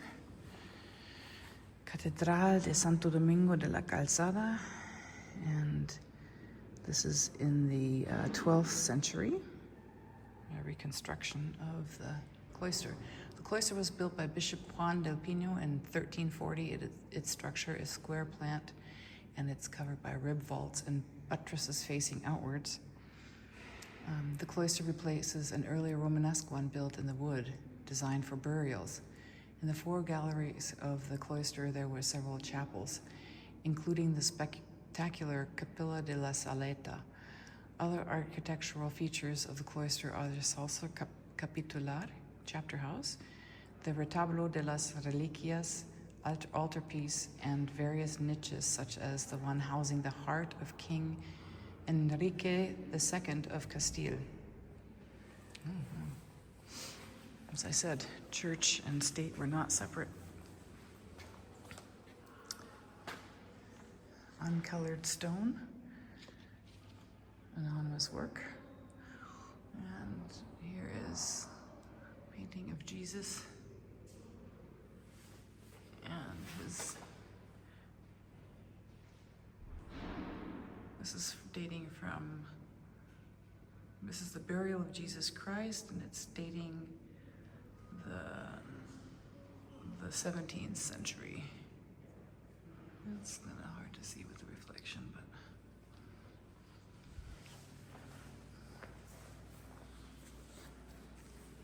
wow, this is pretty cool.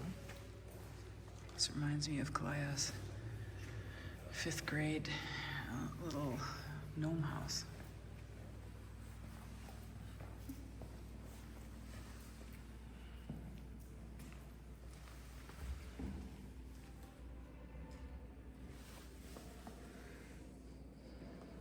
That's when I knew she would be an artist. She was an artist. Yeah. These figures are a lot stiffer looking. So I wonder what year that was in.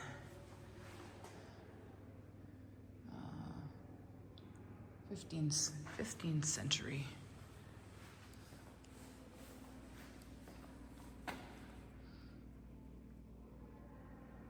$1580.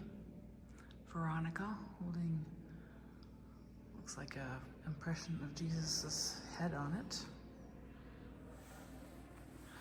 Oh wow, and these are silver candlesticks, and they are large. I mean, I can stand next to them. Guess I'll have to hold it this way. Hello? You see me here with a candlestick? Hopefully. And then there is a courtyard here with all sorts of cobble. And it's got an olive tree there in the center. It's kind of nice.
Sus tartas y sus cosas.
Is Friday, and I'm just leaving El Molino de Floren in Santo Domingo de Calzada, and it's supposed to rain today, so I'm prepared to get a little bit wet, but I don't want to put on a bunch of rain gear because it's going to make me sweat even more, so I decided that I would just take my chances and get a little bit wet.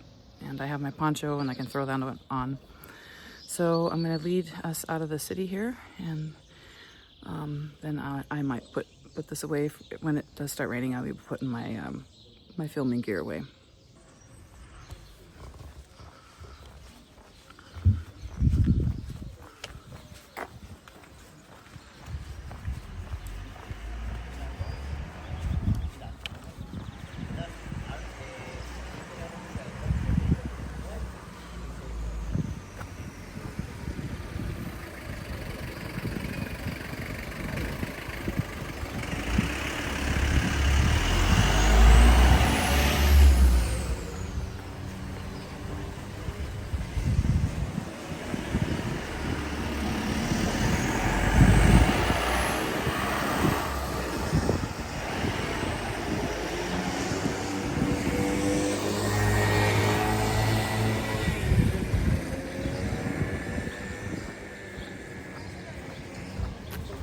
Hola.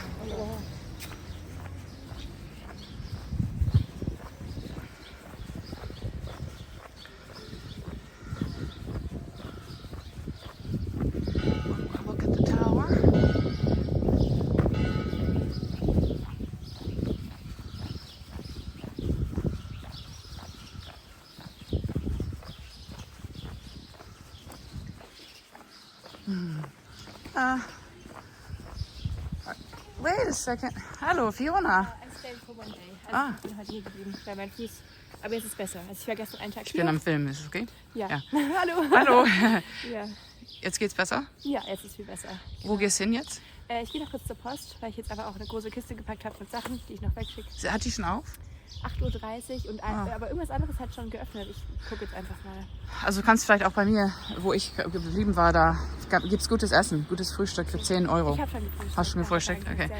sehr lieb. Ja, das Postamt ist da vorne, ne? Ja, ich hoffe, da spricht jemand Englisch. Oh Gott. Aber naja, So, soll ich mit? Willst du es mit? dauert halt noch, bis die aufmachen. Ich Ja, möchte dich nicht aufhalten. Ja, Alles gut. Ich krieg das schon hin. Okay. Sonst gibt es ja auch einen Google-Übersetzer. genau. Ich hoffe halt, es kommt einfach an. Ja, ist gut. Okay. Okay, Ja, es freut dann- mich ja, dich zu sehen. Ja, Vielleicht sehen wir uns ja auf dem Weg, ne? Stimmt, ja. Oder bei dir geht's besser jetzt mit dem Ja, auf Fuß? jeden Fall. Ich habe tatsächlich neue Schuhe gekauft. Ach, sieht man, ja. Es sind Schön. wirklich nicht teuer gewesen. Ach gut, Aber ja. es hilft sehr. Weißt du, ich glaube, in Spanien sind Sachen nicht so teuer. Ja, es hilft Wie bei so euch sehr. und wie bei uns. Bei uns vor allen Dingen. Meine Schuhe haben 160. Oh ja. 160. Ja. Das sind noch Ultras, oder? Ja, sind Ultras, ja. die gibt es auch, ja. Aber ja, okay. Okay, also Nicht so teuer. bis nachher, ne? Tschüss. And that was Fiona from my walking companion from the other day from Germany. And she said she took a rest day in Santo Domingo and got herself some new shoes, and her blister on her foot is getting much better. So she's able to walk again today. So that's great. Let's see. Love all the old buildings. She's actually headed to the post office to mail some stuff away, I think. Buenos días. Yeah.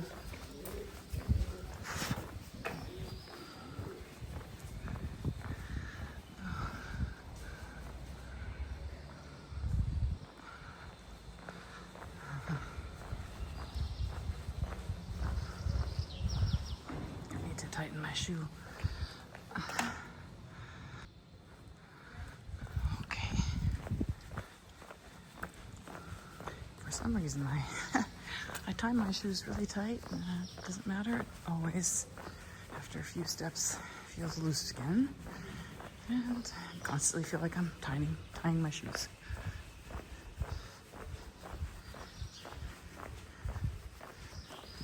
Buenos días. Hola.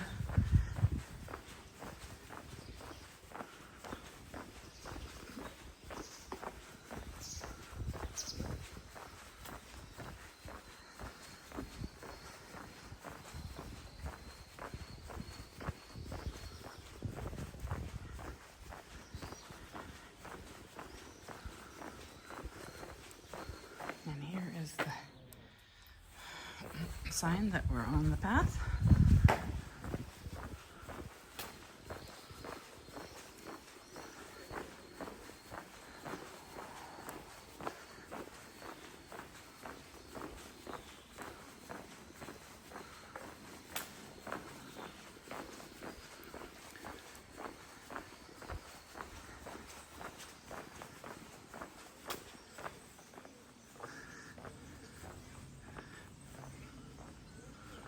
Buscando el bien de nuestros semejantes.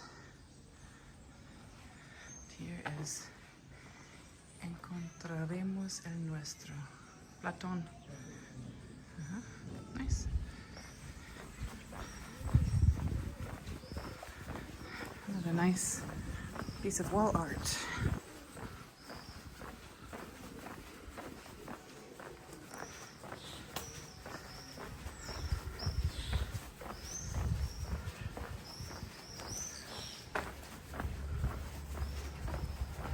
It's supposed to start raining around 10 a.m.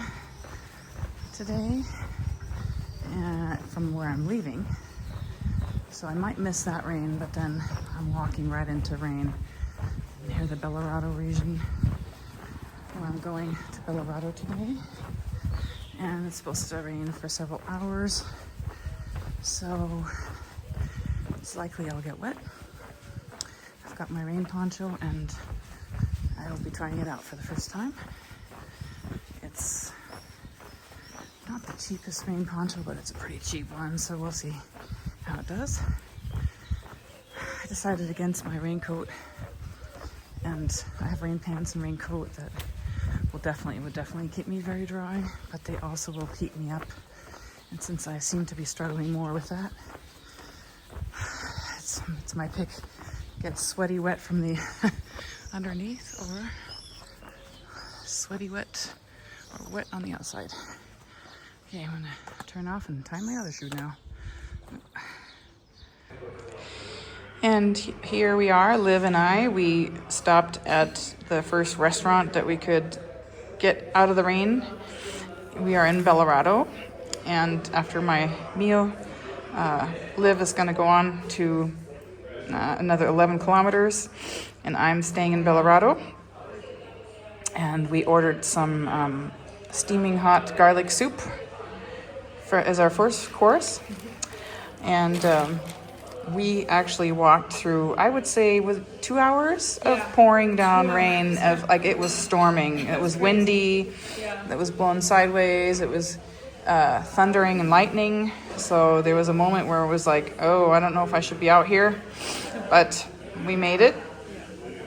And we are completely soaking wet. Our feet are little swamps. So, but we did have a moment where we completely dried out, except for maybe our shoes weren't completely dry. And then we had to go through a miniature lake. And we sunk deep again with our shoes. So we are all wet on our feet again. But we're going to take care of it now. Some hot food, and then as soon as we can, get our wet shoes off. And here's a little bit of footage of Belorado, and it's a cute little town of 1,800 people.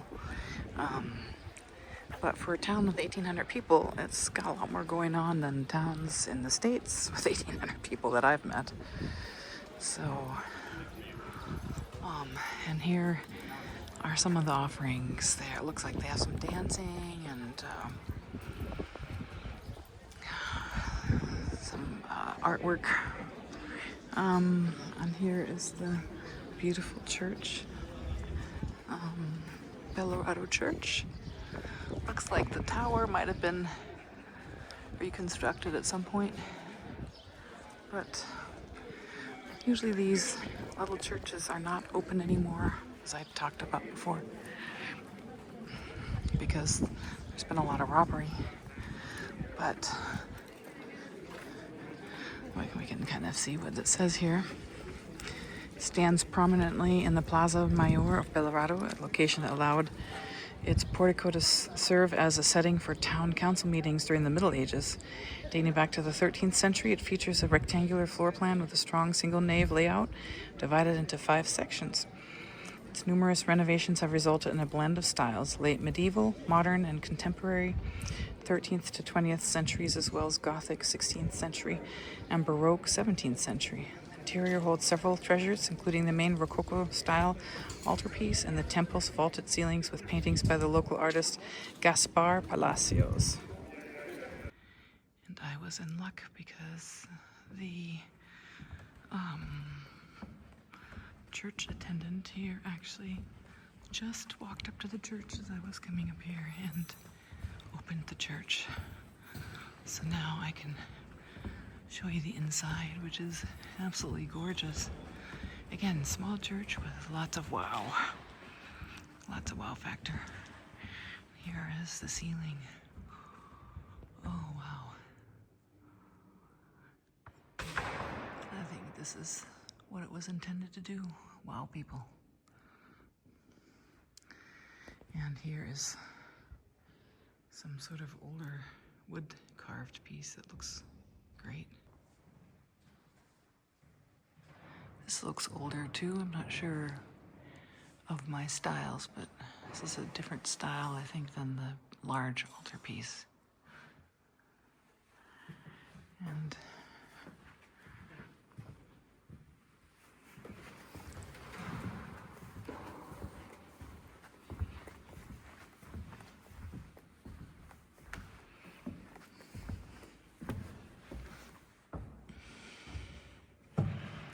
the guy at the top looks a little short.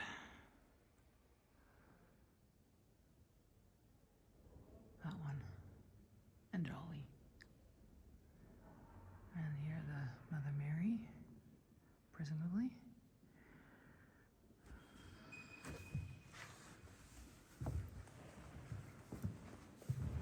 There's this artwork everywhere you look. Oh, that's really sweet at the top. Someone's old baby Jesus. It's cute. I'm not sure who this figure is. It's a woman. And here's another one. She's holding, looks like a piece of the church.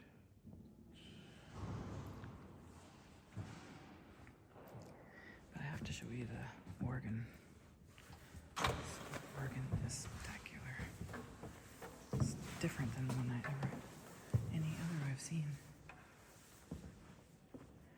Maybe if I go a little bit more this way. Okay. The organ is up there. It is quite the antiquated piece. It's beautiful.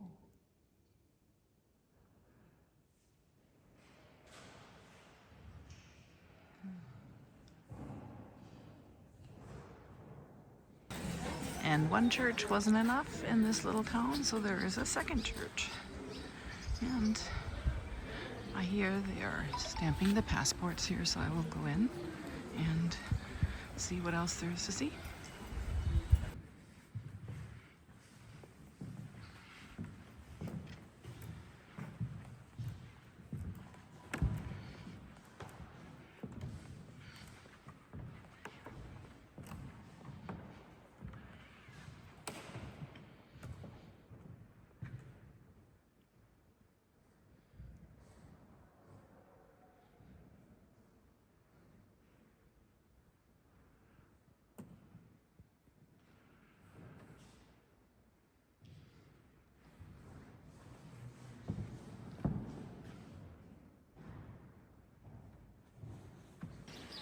Okay, so the second church here that I went into was the ancient chapel of the castle of Belorado, of which only the Romanesque statue of Santa Maria remains, now located in the main altar.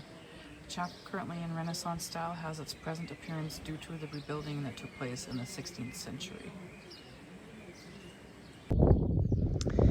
Good morning. It is a little bit before 8 a.m. and I'm in the cute little town of Atapuerca. Atapuerca is about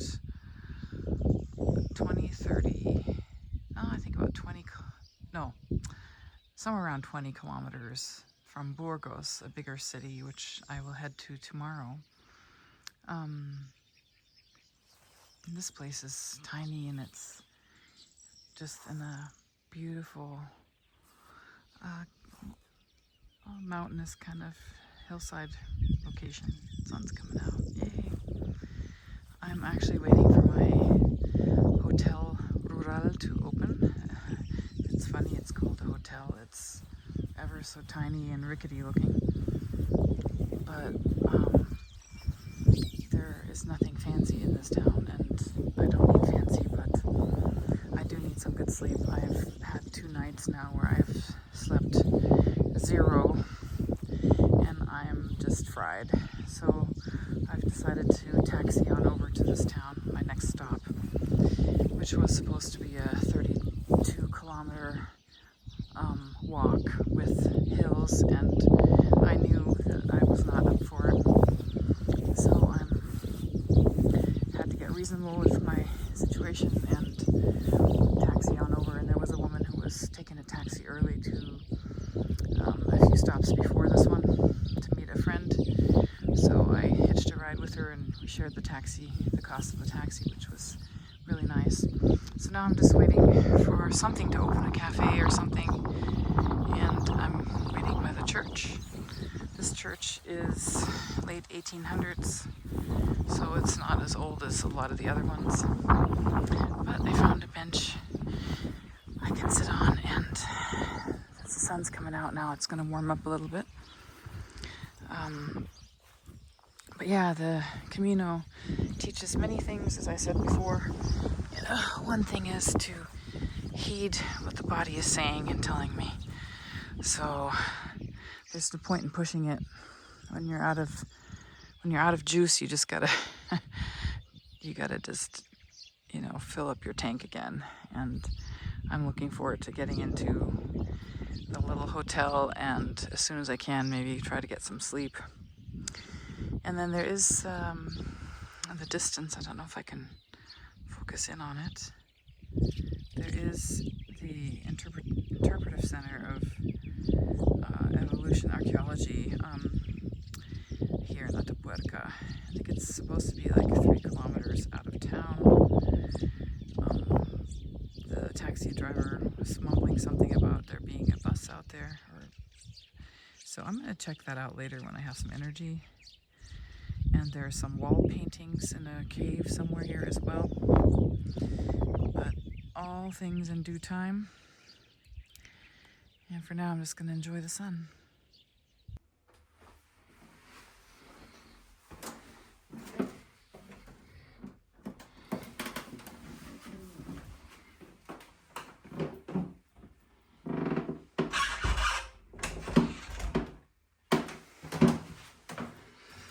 This is my room in Atapuerca in Hotel Rural Papasol. It is the cutest ever room, and got a view out the house, and back here tomorrow is where I will be walking the Camino, that pathway there past this umbrella.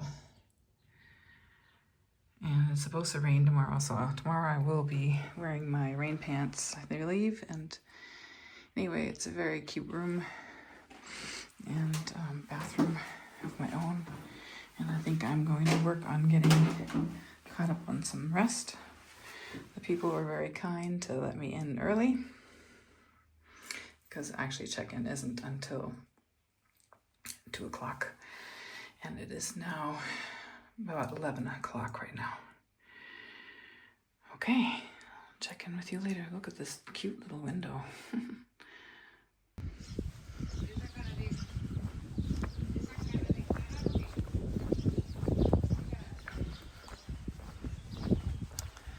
I'm just exploring a little bit of the town Atapuerca. I thought there was some things to see, go see a dig, but apparently what I can read is from the pamphlet is one has to make a reservation to do that. So I think am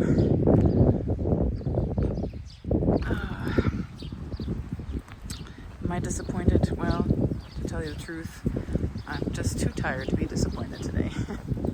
I got 3 hours of sleep when I got back. I got let into my room, and I was very happy to get that. I don't really feel like doing a whole bunch of exertion today. That'll be for tomorrow, and it'll be raining again. So I will be on my rain pants this time and be a little bit more prepared. The poncho did work, but my legs got completely soaked, and this is also why I didn't do any filming yesterday. It was just too risky to get out any filming equipment. So the same might be happening tomorrow. Heading over to see if there's a little store. I think there is somewhere here. There's a cantina here. People are having their afternoon snack, or maybe even some dinner. I'm not sure if my hotel serves dinner. It says it has a restaurant. So there's a little tourist information center that I'm going to go explore. We'll see what that is about.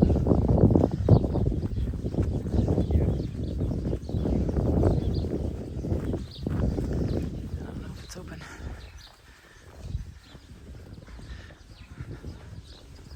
Another fountain.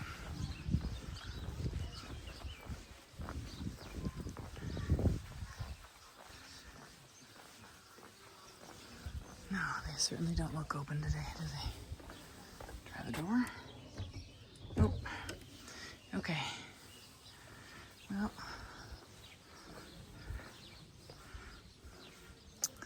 yeah, this I think was an old school building from what I read, but no more.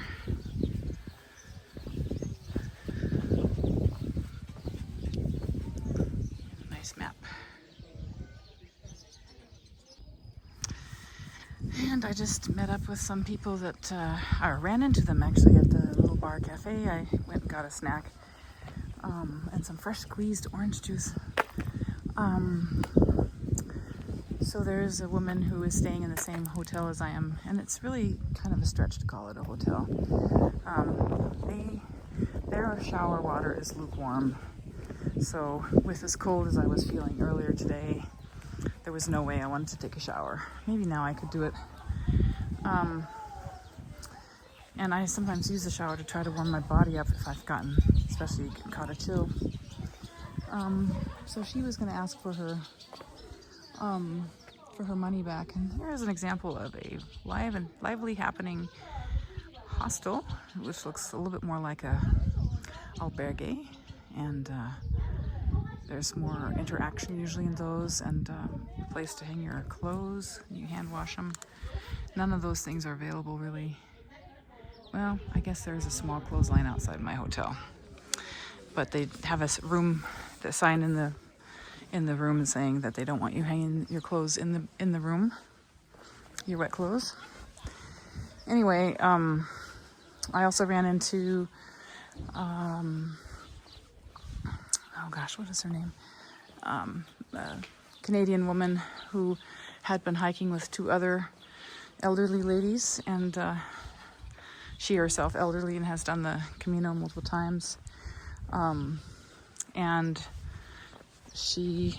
her two other friends have both dropped off the trail for various reasons. One didn't feel well, and the other had other plans, I guess.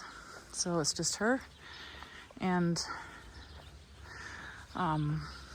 yeah, so she's gonna keep going to Burgos only, I think, and then she's done. And that's our next stop, is Burgos. There comes a car. And I also ran into Maggie from Korea, and I met her before, and I don't know, 2 or 3 stops ago. And we walked around the little town a little bit. And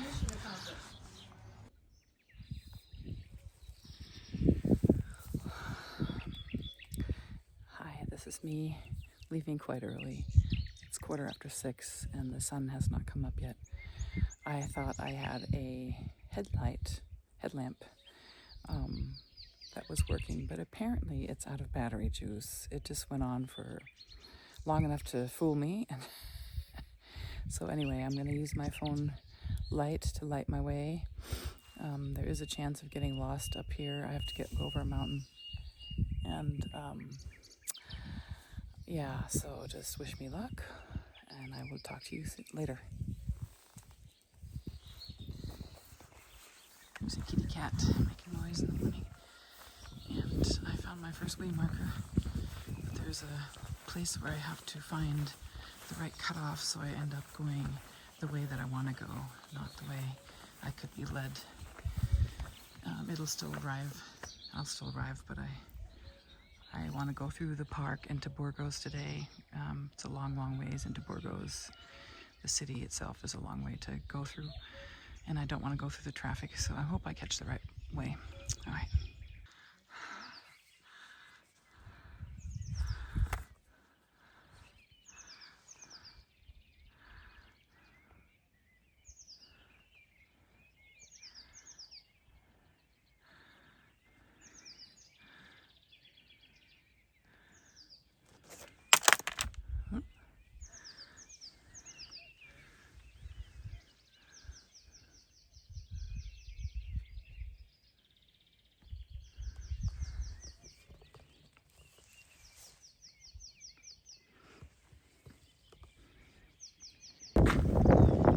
I am walking the alternate route into Burgos. Here is the Burgos Airport.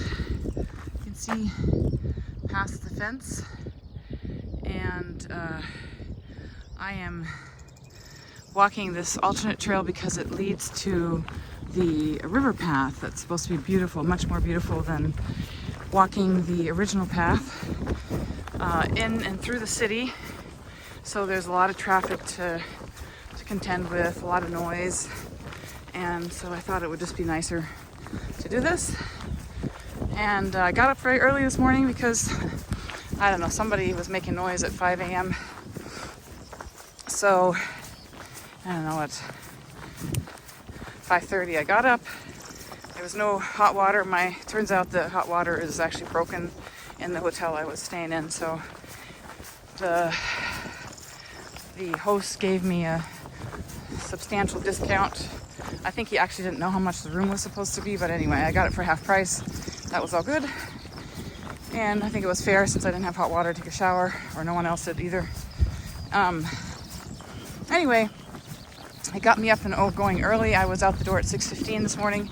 It was still dark outside, as you saw from my earlier recording, and my my headlamp didn't work, but I used my camera light, my phone light, and then I ran into Giorgio, what did he say, he's 70, he was going to be 79. It's his 10th year of doing the Camino, and 10 years ago he did the Camino with his wife, and then she died 2 months after. So he's been doing it, it sounds like he's been doing it in honor of her, remembering her. Giorgio is from Italy. He lives near Lago Maggiore, beautiful region in Italy. And it was really nice to have his companionship, but he chose to go the busier route into Burgos, because I think he's not necessarily staying in Burgos, so it might be the faster way. But for me, this is worth it. And I'm kind of on my own, but I do see some people before and behind me on the path. So, all right, I need my hands back. I'll talk to you later. Yeah, it was a bit of a not very well marked stretch here, but I'm making my way, and I know I've gotten to the river. So now I've just got to keep the river on my right, and I've got probably 5 kilometers to walk along the river to get to my destination. So, okay, so here I am, and this is what the path will look like for the next hour and a half, walking along the riverbank into Burgos to my destination. It's Sunday, and here I am, alive and happy.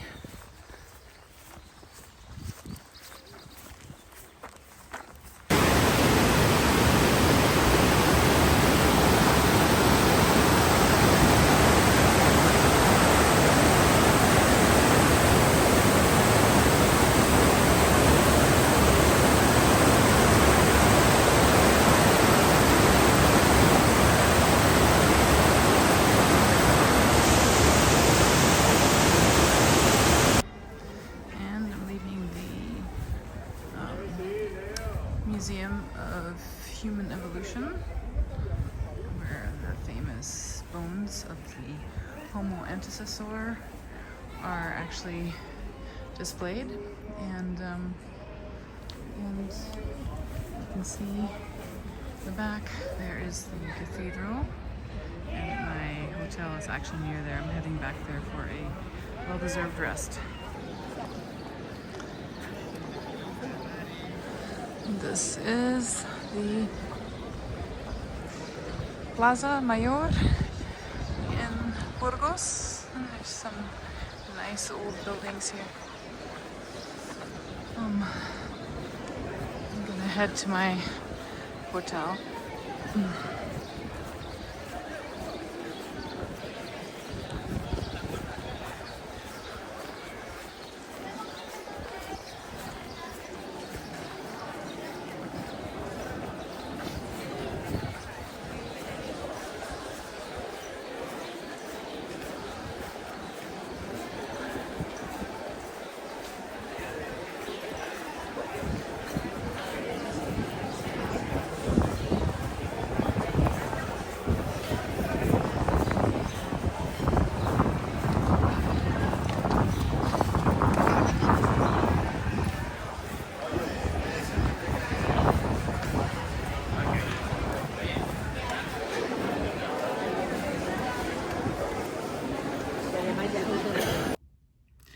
Hi guys, I just wanted to give you the story that I said I would update you about, the story in Santo Domingo of the reason why they hold a cock and a hen still in that church. So the story behind that is embellished over the years. This has become one of the more endearing stories along the way of St. James.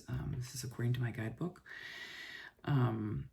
Apparently, the legend has it that there was a pilgrim couple and their son that went to stop at an inn when they were journeying on their way to Santiago.